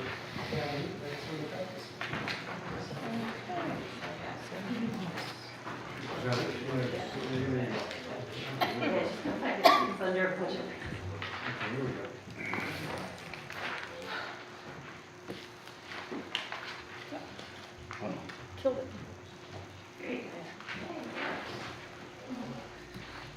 Good, sir. Yeah, sure. Good evening for the record, Paul Szymanski, Charter Revision Commission Chairman. So we have been meeting for the last several months. We had a talented group of 12 people that whittled down to 10 due to time commitments. Current members on the commission are Joe DiGregorio, member of the Board of Finance, Pete Helmus, former Planning Commission member. We have Leva Furman, who's here with us tonight, former mayor and former Charter Commission member from 2006. We have Diane Clave, who's here tonight. She brings an interesting perspective. She used to be on the equivalent of the council down in New Jersey, so she brings a totally different perspective to the equation. We have Michelle Gentile, a local business owner, Lisa Agee, a small business owner, Tom Mulvihill, a former administrator from the school system, Gerard Bianchi, who is an engineer, and Ken Taylor, who is the former Charter Commission chair, as well as a local attorney, moderator, you name it, he does. As of tonight, we filed the draft report with the town clerk. It has not been officially submitted to you. Tonight, we're giving you an overview of where we are today, so you can understand where we are. We lost a little bit of time with the weather in May, but we're still on track to get it on the ballot for the November election. So the idea is to get this in as front of many people as possible so that they can vote on the proposed amendments. We're going to have our second public hearing next Wednesday, July 20th, which is at the June 20th, just testing you, make sure you're still awake. June 20th at the John Pettibone Community Center. Then after that public hearing, we're going to meet to finalize our recommendation and submit the draft to the council. You guys are going to then hold your public hearing somewhere around the end of the month or beginning of next month. And then after that, you're going to give your feedback back to us so we can come up with a final draft. And once we do that, we'll submit that to you, and you have the ultimate authority. You can change it in any way that you desire before it goes on the ballot. So that's the process. And our current recommendations, which I'll go through pretty quickly, is first we looked at all the recommendations that you guys gave us the specific charge, and there were some additional things that we looked at. So the charter was last revised about 12 years ago in 2006. Again, Ken and Leva were on the committee at that time. As you know, the town charter requires us to look at this every 5 years, so we're definitely in default on that. You guys had asked us to look at 6 specific items. And as part of making the recommendations, the commission itself did several things. We conducted research. We used Attorney Grimes' office to provide us background information, statutory information, see what other towns did, basically gather data for use. We had a set of guiding principles, which I'll go over in the next slide. And we want to make sure that everything's in the best interest of New Milford. We all have a different experience with town government, and we all want to make it the best that it can be. And as part of our guiding principles, there were 3 basic tenets. 1, will the change benefit New Milford? 2, is there a compelling reason to change it as it exists? And 3, what are the potential long-term consequences of the change? It's always easy to make a change. It's always hard to think about how it may be utilized in the future. So the first charge that you guys gave to us was to consider combining the Planning Commission and the Zoning Commission into a single commission. So Attorney Taylor had sort of taken the charge on that, and ultimately the recommendation was not to combine the commissions at this time, with the caveat that we reserve the right to amend the recommendation upon submission of the draft report to the town council. And Ken will be happy to answer any questions if you have them at the end of the presentation. So out of 169 municipalities right now, 139 of them have combined commissions and only 30 have separate commissions. Different towns have different reasons for combining their commissions, which we learned. We learned that combining them would not change much of the day-to-day staff activity in the land use office as it currently exists. We also learned that New Milford subdivision applications have dramatically decreased in the last 20 years. You guys saw it as part of your council presentation by Mrs. Castaneda when she noted there were basically 1 or 2 applications per year the last few years. We would like the town council to provide some clarification of the reason for having us look at that issue and give us some feedback on this initial research. So you see how many towns have it versus not have it. It doesn't really impact day-to-day operations, and the application numbers significantly decrease. So we want some direction as to what additional information we should obtain and what your guys' thoughts was on why you asked for that. We had some background as part of the decision-making process. One, the current Planning and Zoning Commissions reflected opposition to combining the commissions. Some people were significantly stronger in their sentiment on the commissions than others. We did not see a compelling reason for change at this time. We didn't know that it would necessarily impact development. However, we did learn that certain things, such as zone changes and some other items, could be expedited in a manner. Subdivisions, though, would not, because they'd still have the same process. And all regulations must be followed, whether they're planning or zoning.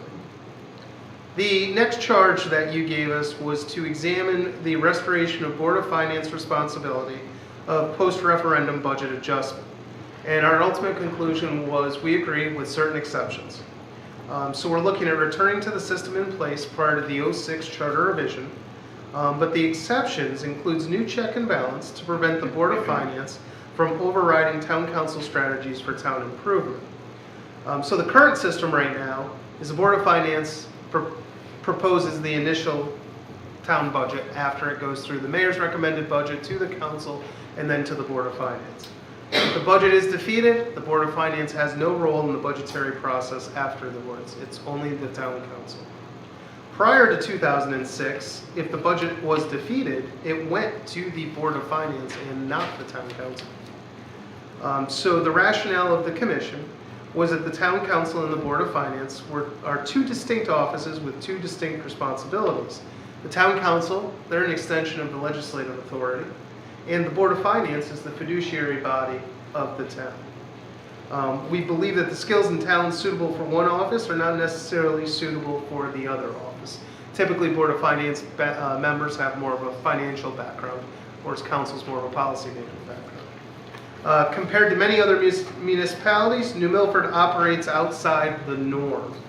So what the revision is, was to eliminate the section that states that basically the Board of Finance would have no further role after the budget is initially approved, to instead state that in the event that the majority of those voting in the budget referendum reject the proposed town operating budget, the Board of Education budget, or both, the Board of Finance shall revise the rejected portion or portions of the budget and submit proposed revisions thereof to a subsequent referendum consistent with Section 805E. So that's the budget referendum making process.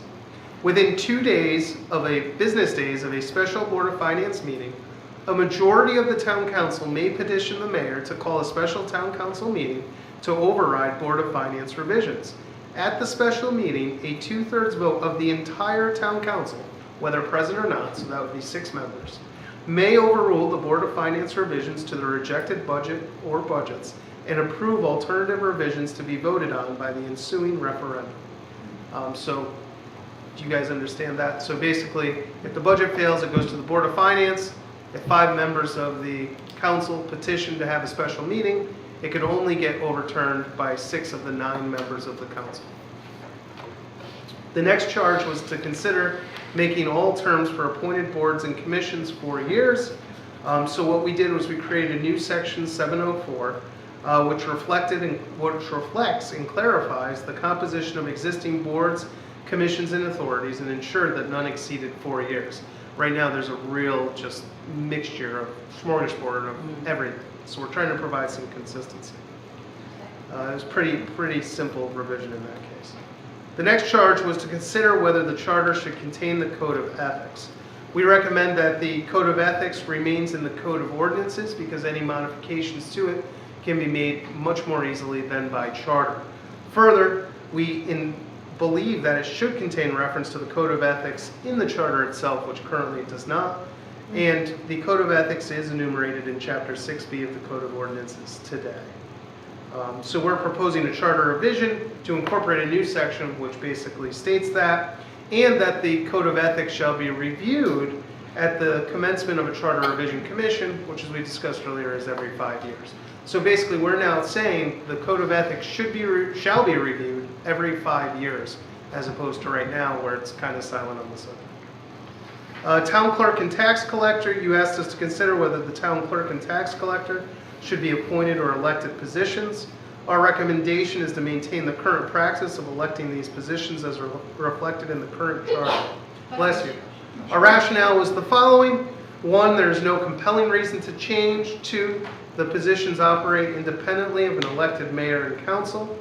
3, the positions operate in harmony with town government, regardless of the political landscape at the moment in time.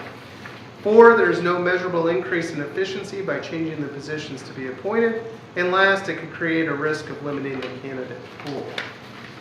The next charge, Ms. Clafe was involved with this one, was considering the elimination of the office of mayor and the hiring of a town manager who would be chosen by the town council.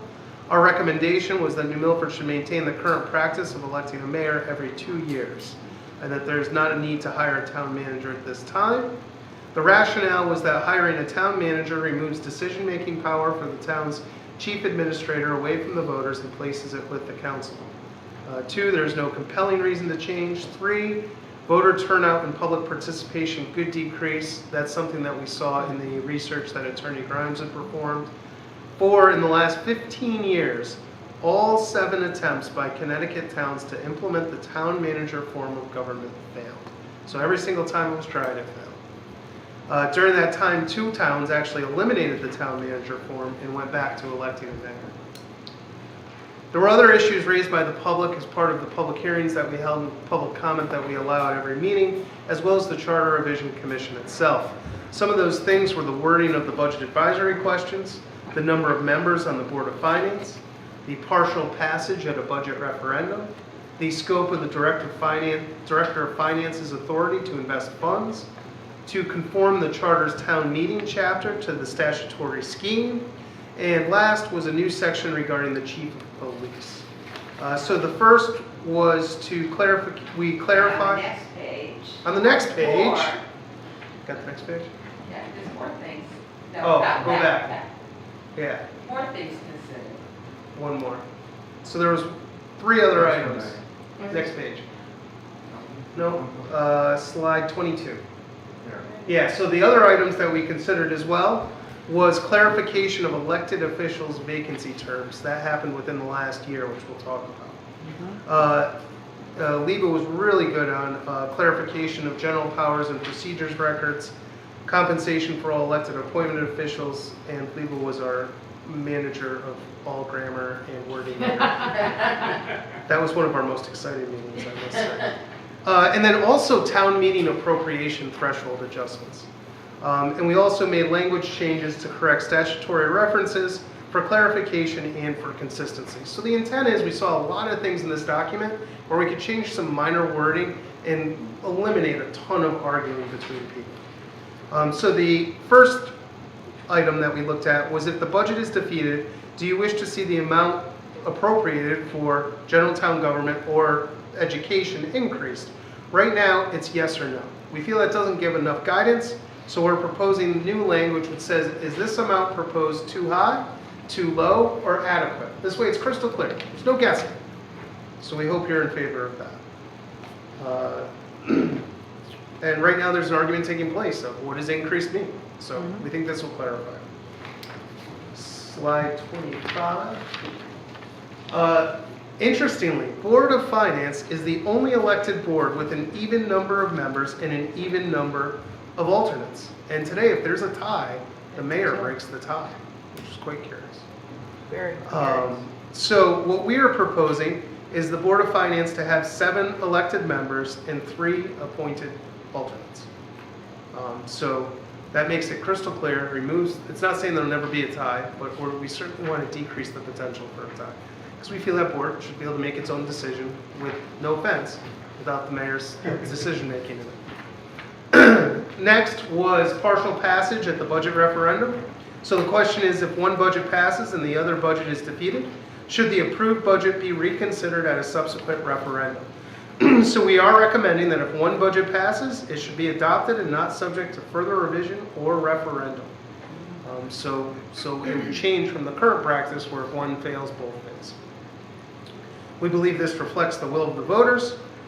Interestingly, in our research in Newtown, Bethel, and Richfield, any part of the budget that passes is final, but in Brookfield and New Fairfield, they're the same as us, where if one fails, both fails. Next was, should the Director of Finance have sole authority over the investment of town funds? The committee felt strongly that no, in the matter of investments, Director of Finance actions should be subject to approval by the Board of Finance. Our rationale was that the unilateral decision-making over special funds and investments has raised concerns over time. We've seen certain times where certain decision-making processes has led to negative returns, which is not in the best interest of the taxpayer. We currently do not have an elected treasurer, which many other towns do have. So there's no second set of eyes as the agent of deposit in our accounting. So we have a new section which says the Board of Finance is to advise the Director of Finance and approve or reject the investment of any town funds exceeding 1/8 of 1 mil in marketable securities, private placements, and time dispositions of greater than 364 days. Time deposits, I think it's not. Huh? It's not depositions. Okay. Yeah. That was a cut and paste. That was Matt. It was probably attorney's next. That was a cut and paste. Attorney Frank. Next was the, And 1/8 of the mill. as chairman, I will take the blame. That's how it If you're works. just curious, 1/8 of the mill is about $350,000. Good math, Leo. I did it myself as well. Great job. Proposed revision was new chapter 9 regarding the town meeting. This is to make this section consistent with Connecticut general statutes.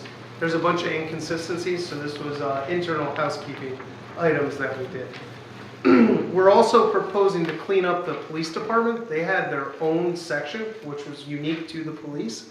So Liba did a lot of work on this. We're proposing to delete that chapter, add the chief of police to administrative officers, where all the other administrative officers are, to make it consistent, and to move the section which was in chapter 9 to a new section titled chief of police. So that's more internal housekeeping. Next was a item that we felt very strongly about and this was interesting, some people who weren't necessarily involved in town government, who were on the commission, who saw what happened, where there was a bunch of unnecessary arguing because of ambiguity in the word. And it's not ambiguous to some, it's ambiguous to others. So it was a good learning experience to hear from laymen who aren't involved, who said, listen, we need to make this wording so anyone who reads this document can fully understand what's proposed by this language. And Gerard Bianchi was one of the ones who was the leading charge on that. And so the question is, when shall the term of a person who has been appointed to fill an elected position vacancy expire? So we are recommending to clarify that, that any vacancy from whatever cause arising in any elective town office for which more than half the full term has elapsed, because the statutes dictate that the other half, except in the case of the mayor as provided for in section 603 of this charter, shall be filled within 60 days of such vacancy by appointment by the town council. And what we added was for the unexpired portion of the term. So it's crystal clear. No question, no arguing, done. It's about 4 hours of everyone's life we could have done. The next recommendation was to clarify the general powers and procedures, records, policy, and compensation for elected and appointed town boards and commissions. So for that, we created a new section 301 for elected officials, a new section 701 for appointed officials, and then we revised section 403, which was for the clerk of the town council. That's Katie Francis's best practices that we're talking Yeah. about. Next was to change the supplemental appropriation amount for which a town meeting must be called. So we revised section 903B. So currently, it states any appropriation supplemental to the total annual budget which is in excess of 1/5 mil, and we change it to 1/8 mil, so it's a lower threshold, or any supplemental appropriation if the cumulative total of supplemental appropriations for the current fiscal year shall already exceed, it currently says 1 mil, we're proposing to change it to 1/2 of 1 mil of the last completed grant list. So the idea is to have a greater level of control where the council and Board of Finance aren't making large supplemental appropriations without having a town meeting where there's a public hearing process and the involvement of the public at large. The next recommendation was with respect to the budget and the timing of the budget.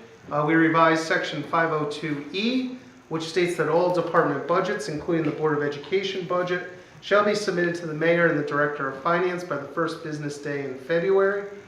Currently, the department heads are somewhere around that time. The Board of Ed is the third Tuesday in February. So the idea is to give a little bit more time for the decision-making process. We also are clarifying appointed boards, which is the next slide. There's every single time there's turnover, there's always a question as to reappointments or appointments of new members. That's no longer going to be up for discussion or debate. So from now on, all terms would begin on February 1st. So it's a full 3 months after the election. Huh? But after the election is the first Tuesday, right? Second Tuesday in November. New section 703C. No appointments to terms commencing on February 1st shall be made by the mayor between the previous November 1st and the organizational meeting of the town council. Clarification, in some cases, change in number of members and alternates as well. So this is crystal clear. There's nothing open for consideration during that time period. Then the last recommendation was the power of overrule of a town meeting action special town referendum. So we removed that the total number of votes cast be equal to at least 10% of the qualified electors of the town, and unless a majority of those persons voting thereon shall have voted in favor of overruling such action. The idea is if we're going to go through all the effort to have an actual referendum, we want the referendum to stand. We don't want to have to meet in a certain threshold number of voters, because we have to have, I think it's 3% to be able to petition to have the referendum. So we feel that it's prudent to not have the 10% restriction in place, because then it would all be for no point whatsoever. So we know it's been a long night. We'll be happy to answer any questions we have. I'm very appreciative of the time, talent, and treasure of all the members on the commission who've made me what I am. Any questions for Councilman Smith? Doug? Paul, to be clear with the budget now, you proposed that we set the budget, town council, and it goes right to referendum. Board of Finance. It goes to the As it Board of does Finance. today. As it does today. But in your recommendation, it won't, correct? No, it Or won't. it still does? Yep. Okay. It's only if it's defeated. It's only if it's defeated. It goes to the Board of Finance, whereas Back- right now it goes to the council. Okay, so it So goes the back Board to of them. Finance would set the budget. Okay. If 5 members of the council felt that something needed to be done to that budget that the Board of Finance approved, they would have to petition to call a special meeting. Okay. And then at that special meeting, 6 of 6 council members would have to vote to make the changes. So it's not a simple majority, it's 2/3. Okay. Thank you. Any other questions for Paul? Katie? Katie? Excellent job. Huh? Great job. Thanks. By you all. I just want to get one thing out because it was interesting listening to you tonight. Because under appointed boards and commissions, we're recommending that the largest board and commission be 7 members with 3 alternates. So I just wanted you to know that because you were talking to 9 people tonight. So Did you discuss permanent committees? no, we were talking. No, well, actually, that is a permanent committee. It's appointed Just board. permanent, It's 7. an appointed board, yeah. And there were 7. So 7 with 3 alternates. So I just thought that would be a good thing to toss out tonight. Thanks. This is what the Yes. That is. Get your input. Yep. Anyone else? Good stuff. Nice job. Thank you. Ken, you got anything to add? No, it's great, thank Got you. it. We just need a little bit of guidance on the P and Z. Well, Yeah, my only comment on that is, being on the other side of that table when someone's coming to the planning commission or zoning, is that delay, and I don't know how you change it, but, and that is just as bad as, well, we have 45 days, we want to decide, well, let's just push it off. Well, 30 days time for a builder is a lot of money, so whatever gets the process moving along is basically what I'm in favor of. And, you know, I know that's always going to be a complaint from every builder in the world, but if combining zoning and planning saves time, then I'd be for it. The only time, planning, even if it was planning and zoning combined, you still have to get your subdivision approved under the statutory scheme. And then you get your zoning, if it involves zoning permit. Yeah. So you still have to follow the same time frames. But the one thing No, that zone changes would On be. zone change, it's going to be just, oh, No, you have to zone get the change would be recommendation for accelerated, planning. yeah. Well, and the other thing too is we're, So planning recommends to if the zone. budget passes, Planning to zone. Right, I know currently 824. right. And zone changes. Yeah, I know, but I'm just saying, so then you don't do 824s anymore? It would be done by the combined commission. But the zoning commission can make a zone change without anybody checking, doing their I think check it'd be a and balance. combined commission. That check and balance is gone at that point. Yes, and that's I think the feeling of the commission was that if we were looking at this, the blank slate, we would be recommending a combined planning and zoning. And more efficient, planning does the plan of conservation and development, zoning generally enforces that plan of conservation and development. So if you're saying we're doing it. But, as Paul said at the beginning, we're not here to change things for the sake of changing things. And we didn't hear anything where planning and zoning was broken. We had the planning commission chairman, the zoning commission chairman both didn't want to change things, which is not unusual. Most people don't want to change the current commission. So we were looking really to you to say, you know what, there are some efficiencies in having a combined planning and zoning. And if you felt strongly enough, we may come back and say, well, we've got a number of factors that we would recommend in favor of P and Z, but we weren't. Overall, we're not in the position of just changing things because we have a power to change. We didn't see anything wrong. I have a comment. Katie? Just, Mike, I understand where you're going. I was on planning for quite some time. And one of the things that slows things down is that in the days when we had a lot of planning things to take care of, we were meeting twice a month, and zoning was meeting twice a month. When things slow down, there's no meeting scheduled. If there was a standing twice a month meeting for both of these commissions, realizing at times, it's just a thought, they would not meet. But that is part of the slowdown. It's, if you can't get somebody to a zoning meeting for 29 days, that's a long wait. And I understand exactly, I've heard it from other people. So, that's something I think you have the right idea by not doing it for the sake of doing it, but I do think there are remedies for some of the problems we have. And I just think we have to listen to the people that come in a little more because they do have some good insights. In addition, it appears that the boards are not filled, are not enough people. Yeah, we didn't bring that up tonight. Yeah, I know there's an opening. We have an issue getting volunteers for both those Right. commissions. And that makes it equally hard because they can't vote if there's no quorum. Right. Mike? The one factor when I was on planning, I had it both ways. We at one point had no town employee at the planning meetings, and we were a very green planning commission when I was a senior member, 2 years, I think. But so we a lot of times didn't know how to proceed, and so then we got the town planner, and it did make things a lot easier. But this new budget is eliminating that position. That's one reason to combine it, so that you always have a town employee at the planning/zoning meeting, because there were times where, and no offense to Paul, but Paul would be the person in front of us telling us how to kind of proceed, because he was the only expert in the room. And I'm not saying that in a negative way or not, but he was really the only one that had enough knowledge to make that decision. But don't you feel that as a commission member, that I beg to differ when he used to come before planning. When I was there, he wasn't the only smartest one in front of us. Correct. He's But right. I have gray hair now, thank you, Katie. Huh? I have gray hair now, thank you, Katie. Well, that's true.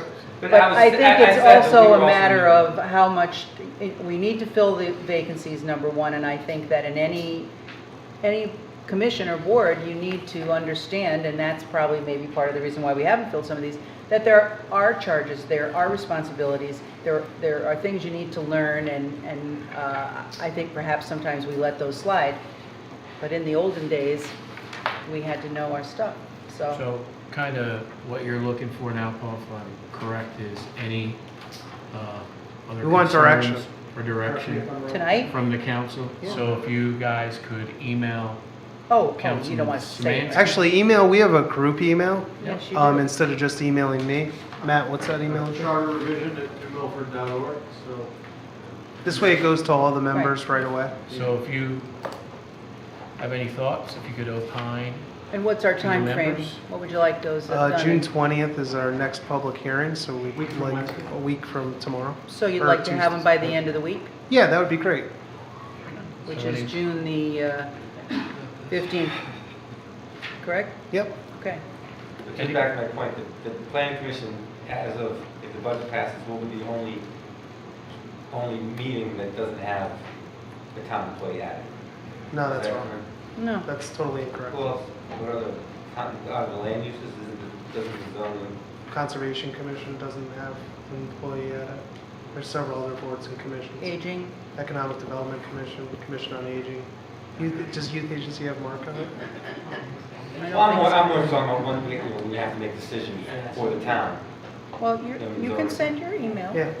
We want to hear from everyone. Not to extend your meeting, but I mean, it would They be don't good want- if you could hear from the entire town council, because, you know, if we get, I don't Yes. know, Yes. just personally, Push. if I get Mike who just says, yeah, I think it should be P and Z, I'm like, okay, well, we got one of, We want to hear from we'd everyone. like to hear from Right. everybody, and if you guys have a consensus to say, you know what, we've been thinking about combining P and Z, and we think there are good reasons to do it, and we like the reasons that you've told us Okay. that way. Walter, are you in favor of it or not? Are you ready to make a decision? Can you let Ken and Paul know?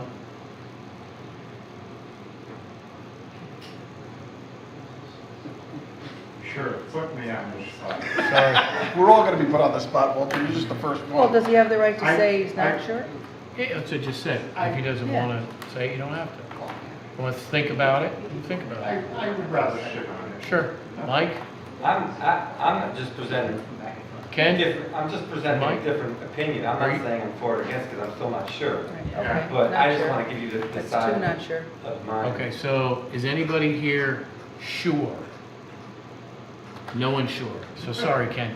So Can I send an email out. I'd like to ask a question of the committee. When you asked us to opine by email about certain things, you asked our opinion as members of the council about the terms, et cetera, et cetera.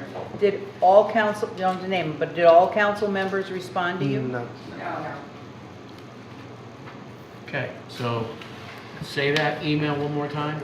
charterrevision@newmilford.org. Okay, let's move on to the next. Road closure. Thanks, Thank guys. you, Thank Mr. you. Szymanski. Thank you very much. And thank you to the, Or you want to take a 5-minute recess? yep. We'll take a 5-minute recess? Say, Okay. 5-minute recess. This is something, this is a note I wrote for myself, but.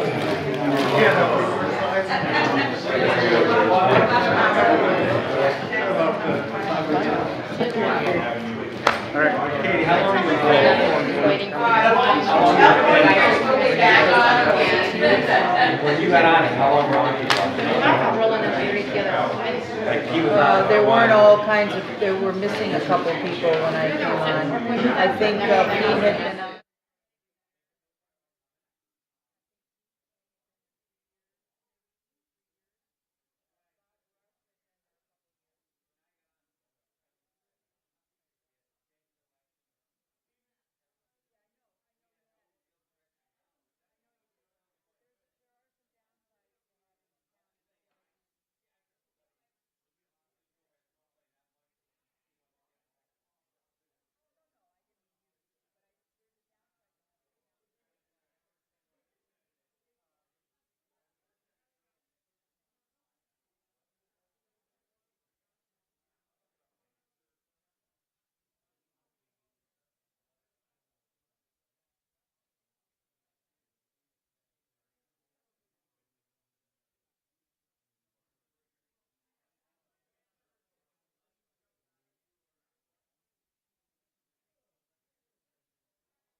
do.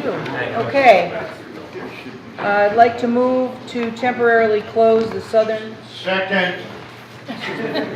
crossover on Main Street on Friday, August 3rd, 2018, from 8 a.m. to 11 p.m. for the VNA's 100th anniversary party. Any discussion? All those in favor? Aye. Opposed? Thank you. I'd like to move the following resolution regarding the neglected cemetery account grant.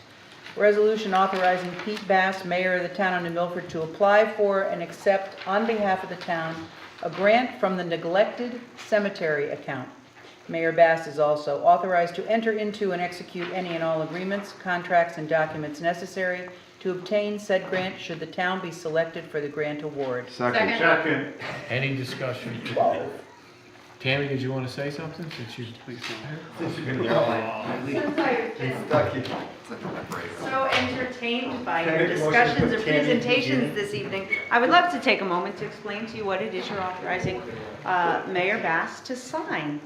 I have discovered an OPM grant. It is Neglected Cemetery Grant. It's a maximum of $2,000, and it can only be used for certain activities at neglected cemeteries that the state defines very strictly for me as a burial ground or cemetery containing more than 6 places of interment, a burial ground or cemetery that is not under the control or management of any currently functioning cemetery association. That piece right there actually eliminates most of the cemeteries we do have here in town. Or, and a burial ground or cemetery which has been neglected and allowed to grow up to weeds, briars, and bushes, or about which the fences have become broken, decayed, or dilapidated. So the application that I am preparing to submit to OPM will contain $1,000 for the Long Mountain Cemetery and $1,000 for Lower Mariel Cemetery, and that will be for trimming back and clearing of bushes and weeds, as well as straightening and resetting some of their memorial stones. Anybody have any questions? I'm going to trim the weed. Weeds Bushes and weeds. Bushes and weeds, Walter. I've been here a while, Walter. Just that one weed they gotta trim. Any discussion? All those in favor? Aye. Opposed? Thank you, Tim. Thank you, Thank you. Motion to accept June 2018 refunds in the amount of $6,299.62, leaving a balance of $1,801.33. Second. Any discussion? All those in favor? Aye. Opposed? Thank you. Move to create a temporary committee called the Equine Advisory Committee. This temporary committee will consist of 6 members with a term of 6 months. The Equine Advisory Committee shall provide an initial report to the Town Council within 3 months of establishment. The report shall address how the committee has met or will meet the goals noted below and the next steps. It is the goal of this Equine Advocacy Committee to do the following: educate the public on equine-related issues containing to economic value for horse owners and equestrians that they bring to our community, including the opportunities for horse-related events, tourism, horse facilities, including riding rings, horse farms, etc., and the opportunity for shared recreational trails such as horse, mountain bike, walking. And number 2, to explore the possibility for establishment of an independent equine advocacy organization that will work collaboratively with other organizations and town agencies to promote equine-related activities beneficial to town residents and visitors. Second. Thank you, Walter. So to just briefly tell the public, this was brought to my attention as we're looking to expand New Milford to be a destination point. We're looking at our increased walkways, trails, kayaking, all sorts of opportunities to bring more people to New Milford, and also the residents of New Milford to enjoy our wonderful resources. One that was brought to my attention as well is also the people that ride horses. There's wonderful places in New Milford where, given the opportunity, breathtaking views, great spots for, as I was made aware of, to ride your horse. So kind of the next step is to create this committee, this advocacy committee, to bring back to the council an opportunity that just can kind of dovetail in with the rest of our trails before. So I'd like to see if we could push this through with the council. If anybody has any questions? Well, any questions? Some people have been patiently waiting. If you have any questions for Yep. You guys want to come on up? come on up?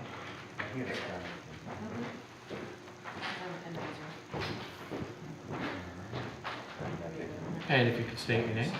Mark Burns, 6 Little Bear Hill Road. Thank you. Mayor Bass, town council persons. This has kind of been a little pet peeve of mine since I moved into town. I'm a horse owner. I keep my horse on my property. I love New Milford. I pay a reasonable amount of taxes to live here and enjoy the town. And I'm going to Washington and Southbury and Bridgewater and other surrounding communities to enjoy my horse. We're the largest municipality in the state. We've got a lot of open space. We've got a trail network as shown on that map. We've got, I forget how many miles, linear miles of dirt roads. There are just some safety concerns and some logistical concerns of getting horses off our private properties and getting them onto the roads and out into the public to enjoy the town and to have the town enjoy us. You know, it's nice to see a horse on the road.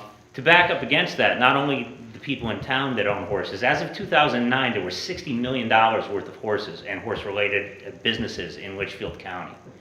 67% of those horses were used for recreation. How many are currently on the roads in New Milford? When I go out, I only see my horse. I think it's a good opportunity on a lot of fronts for the town. There's economic development possibilities, equine tourism possibilities, recreational possibilities. I mean, the town stands to benefit as well as the townspeople from something like this. I mean, that's just my opinion. It might be a little biased, but there's a lot of positive opportunities in setting up a committee like this and letting us explore what we could do. And we could network with the other committees in town. I mean, we could piggyback right off them. We could share their load, you know, help them with some of the goals and objectives that they're working on, and they could do likewise with us. I think it's a win-win personally. Yeah, for sure. You're a lot biased, but that's okay. I love horses too. Hey, it is what it is, right? What simple things can be done in order to actually allow you guys to start getting onto dirt roads and other things? I mean, is everything money, or is it more creating some rules and? Well, I think signage goes a long way. Horses on road, horse crossing. The biggest issue is bringing awareness to motor vehicle operators of the rights of horse owners and make them aware of the fact that they're on the road. In Connecticut, a horse, or I believe any saddled animal, enjoys the same rights as a pedestrian on public roads. You know, you'd slow down for a person, hopefully, crossing the road. I mean, you should do likewise for horses. In some cases, that's not the situation. Public awareness would be one thing. Another thing would be like, all right, we have a lot of trailheads that are shown on that map. In some cases, they're dirt pull-offs. Increasing the size of the dirt pull-off to accommodate a truck and trailer. There's like you can take your horse to Steep Rock and there's plenty of parking. Oh, absolutely. I was there yesterday, as a matter of fact. Like, well, here's an example. We, my fiance and myself, we rode on Friday afternoon. We rode on Mud Pond Road, and rode down past Brown's Forge and down to the Merwinsville Hotel and what have you. Which it's great. The roads are awesome. We had to park on Camps Flats Road. It's pretty treacherous, to say the least.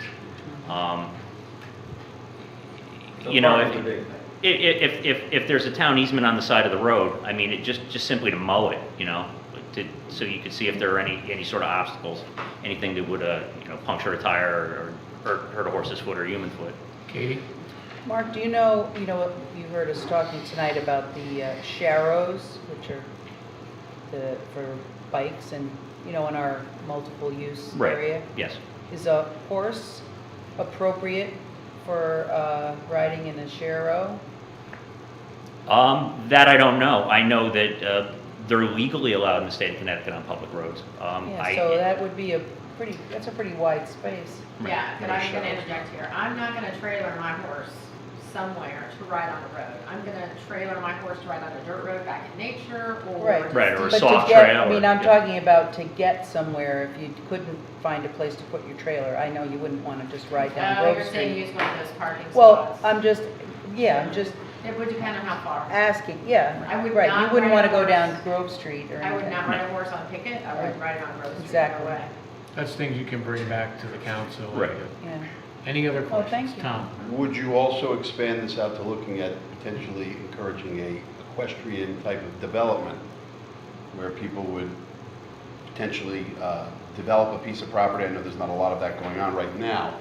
Well, but let's an put it this equestrian way. community. If the town were to set up, say, well, there was an equestrian park in town at Old Town Farm at Clutter Valley. It's now a soccer field. They had at one time rated horse shows, large horse festivals and what have you, up until, I believe, about 25 years ago.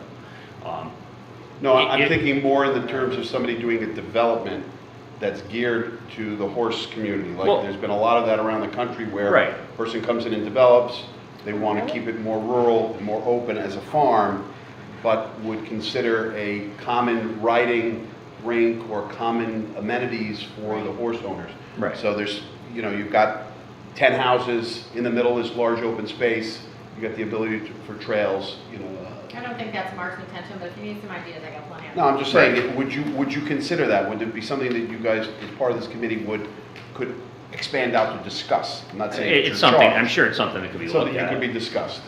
Over Is the there an last 10 opportunity? years, the entire equestrian community here in the town of New Milford. You can state has- your name and your address. Oh, I'm sorry, Chris Andrews, 52 Conley Road. Over the last 10 years, maybe even a little bit longer than 10 years, it might even be more like 15 at this point. I personally grew up in Danbury and I moved to New Milford because I've always been in the equestrian community. And I have now moved my horses and, my equestrian work style. I'm going to Pauling, New York now, because the community is leaving the area because we're not doing anything for the equestrian community anymore. If we can show that there is a committee and we're making progress towards revitalizing the equestrian community in town, I think there's a huge opportunity for something along those lines. It's certainly something that's been looked at in other markets. There's one in Southbury. Working in real estate as well, there's absolutely opportunity for that in this market. But people are pushing out farther into Litchfield and over into the New York line that have horses, because somehow or another we lost what we've been known for, which is our rural feel. So I think something like this will help bring all that back into Hence town. one of the reasons I brought it up. Yes. Because I think there's a great, Yes. people will, And we're with very horses, spend a fortunate. lot of money locally. Absolutely. And I think it's also another good, small portion of an economic driver for the town. Absolutely. So that's why I'd like you to just make it as, it could be a side note, it could be part of a future discussion, but it would be nice to know No, what there's those certainly- opportunities There's are. certainly a few parcels in town left that would accommodate something along those lines Yes. as well. So. Beautiful. Thank you. Any other questions? So this is the I would, form. may I ask this young lady? Katie? Just Sure. tell This us is your story. Leslie Smith. I'm from 154 Aspetuck Village. I happen to be vice president on the Newtown Bridlelands Association. To her point, I had to leave town to go pursue my recreation with horses. And in working with the Newtown Bridlelands and with the town and the councils there, that town, because they have been so welcoming, we have over 20 miles of townwide trail. We've done what that trail committee's sort of proposing, ours just are not paved. We've made Newtown a destination for horse owners to move to, so that the properties are remaining in the rural horse community. To some get developed, of course. But that is still, the town of Newtown is a designated greenway and horse town. That has become a destination because they have become more horse friendly. So by opening up those doors and saying, hey, you can come ride on our dirt roads, here's a little trailer pull off on an easement, you're opening up the community to outsiders who will then see this as their destination town and potentially move here. Thank you. And that's the point I was trying to get, is a simple things we can do as a town. Let's just start the process is what you kind of want to get at. Right. Any other questions? Love it. All those in favor? Aye. Opposed? Thank you. Thank you. Thank you, guys. Thank you. You're about to get pointed next, by the way. Yeah. So that's the next one. You guys get appointed. It starts Move here, to next thing create- you're at town council. Move to Exactly. create equine advocacy committee appointments. Mark Burns, these are all a term of June 11th through December 10th of 2018. Mark Burns, unaffiliated. Leslie Smith, unaffiliated. Tim Rue, unaffiliated. Catherine Meyer, unaffiliated. Chris Andrews, Democrat. And asterisk appointment, Lisa Heath, a Democrat. And the reason for the asterisk was Lisa is going to kind of do an advisory role after, just to kind of help set up the committee, and then she'll bow off, and then there'll be another spot available once that happens. Second? Any other discussion? All those in favor? Aye. Opposed? Thank you. Thank you. And Madam Councilperson, you may want to check with the register of voters on the register for public. Are you? Yes, I am. Well, I certainly. Thank you, Mr. You live Mayor. down the road Thank from you, me. I will check. Nice to Thank meet you for noting that. Are the other two, is that correct? Unaffiliated. You're unaffiliated? You're Right. Does Leslie? the best job. You're Leslie, right, and Chris? Mine's correct. Okay, thank you. Thank you for your patience. Thank you. Thank you. Move to Thank accept you, the guys. recommendation of the Job Description Subcommittee to accept the updated job descriptions of the following: the Assistant Sanitarian and the Sanitarian. Second. Any other discussion? All those in favor? Aye. Opposed? Thank you. Thank you to the Job Description Subcommittee. Move to approve the Town of New Milford's participation in the 2018 Connecticut Neighborhood Assistance Act, also known as NAA, program, and authorization of applicant agencies. Second. So this was what we had our Mhm. public hearing Beautiful. on, and the culinary school uses this to help them and That's assist awesome. them. And we have a second from Walter, correct? Yep. All those in favor? Aye. Opposed? Thank you. I'm abstaining. Yep. Notice the abstention. Item B, move to revert the current recycling fees back to those that were in effect prior to the April 23rd council approval. The reason why this is on, can I have a second? Second? Anybody? Second. Thank you, Lisa. So basically, the reason why we brought this forward was in your package, you will see an email from Public Works. Let me see if I have the email here somewhere. Oh, would you like a copy? Yes, please. From, there you So go. this came from Laura, the administrative aide at Public Works, saying that town council will need to address any decisions or recommendations, and you can notice in the last paragraph, to recycling flyer into one of the meetings in June or July, FY change. We will just go with the flyer that was already approved on 4/23/18. As the council had serious questions concerning the fee structure, we created a recycling subcommittee. So the motion tonight from Ms. Francis is to continue with the same fee structure as we have currently, while the recycling committee looks to see how the operations are going, and then we'll report back to the town council where we can make adjustments if needed. We were unable to meet due to a conflict of the date with the special town council meeting. That's the reason that we didn't meet to do this before, just so you know. We're not shirking our duties. Any discussion? All those in favor? Aye. Opposed? Thank you. Move to accept the offer from the Connecticut Housing Finance Authority for New Milford to have police to join in or be part of the police home ownership program. Second. Thank you, Tom. I'd like to speak to that.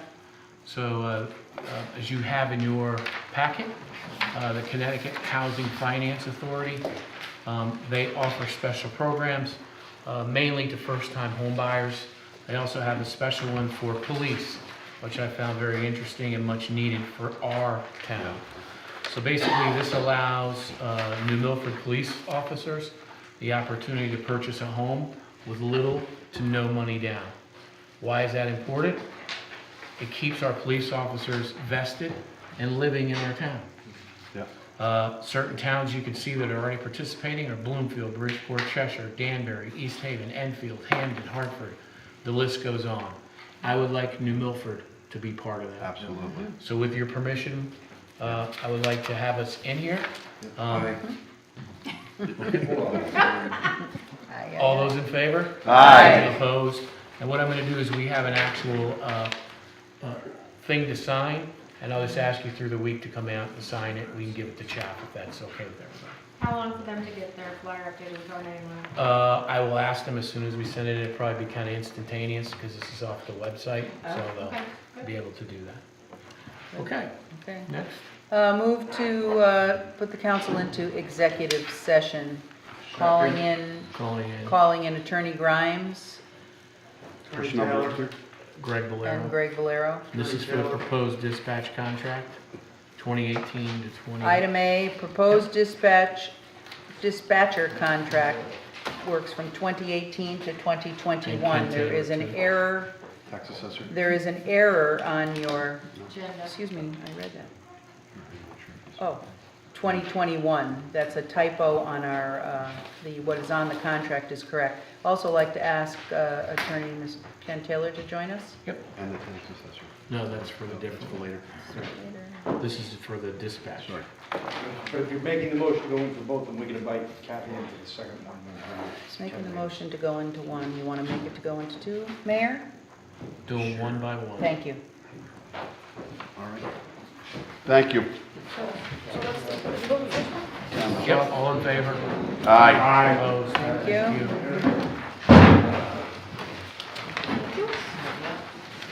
Thank you. Thank you, Ken. I guess I have one for you. There you go.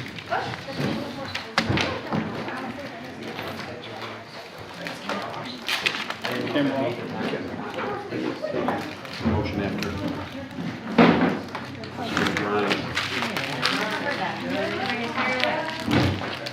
Do you have horses? Shut the camera. Oh, Is this the one that hello, got emailed out? Mr. Cameraman. You gotta shut the camera off and We're in and leave the room. executive Thanks. session. Microphone and camera off, please. Thank you.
You said substitute. Pete, how are you? Yeah. We're all set. Okay, let the record show we've returned from executive session. No motions were made, no votes were taken. All right. Everybody in agreement? Mr. Mayor, I'd like to make a motion that we extend for 10 minutes tonight's town council meeting. Second. Any discussion? Aren't you good to 10:30? It's 10:30, you changed it to 10:30 back in the. We did? Okay, my apologies. Would you like to? I thought it, no. Write it in. I thought it was 10 o'clock. Rescind your motion. Write it in. Withdraw Okay. your motion. I thought it was 10. All right, let's go. All right, let's Okay. do this. Stop doing that. So, Go on. we're back in session. Item 18, action to approve the proposed dispatcher contract from 2018 to 2021 with below-market wage increases and additional savings to the town by moving to a new high-deductible HSA health plan. The negotiating committee recommends the town council authorize the mayor to execute the 3-year contract with the dispatchers. Second. Second. Any discussion? All those in favor? Aye. Opposed? Thank you. I'd like to add to the agenda item 19. Second. She's got to say it. I say what it is. Well, I would, somebody jumped in to take care of it before I got it. I'd like to add item number 19, a motion to amend the agenda to consider a tax assessment stipulation, and I'd like to define that a little bit more for anybody listening, that this is in regard to Kimberly Clark, a potential tax appeal and property tax reduction. Second. Any discussion? All those in favor? Aye. Opposed? Thank you. Motion to adjourn this Whoa, whoa. I'll make the motion. Whoa. I move to authorize Mayor Pete Bass to sign a stipulation with respect to the adjusted assessment for Kimberly Clark Corporation as recommended by the tax assessor and approved by the Board of Assessment Appeals. Second. Any discussion? All those in favor? Aye. Opposed? Motion to adjourn. Second. All those in favor? Aye. Thank you, everybody, for staying late. Thank you. Mayor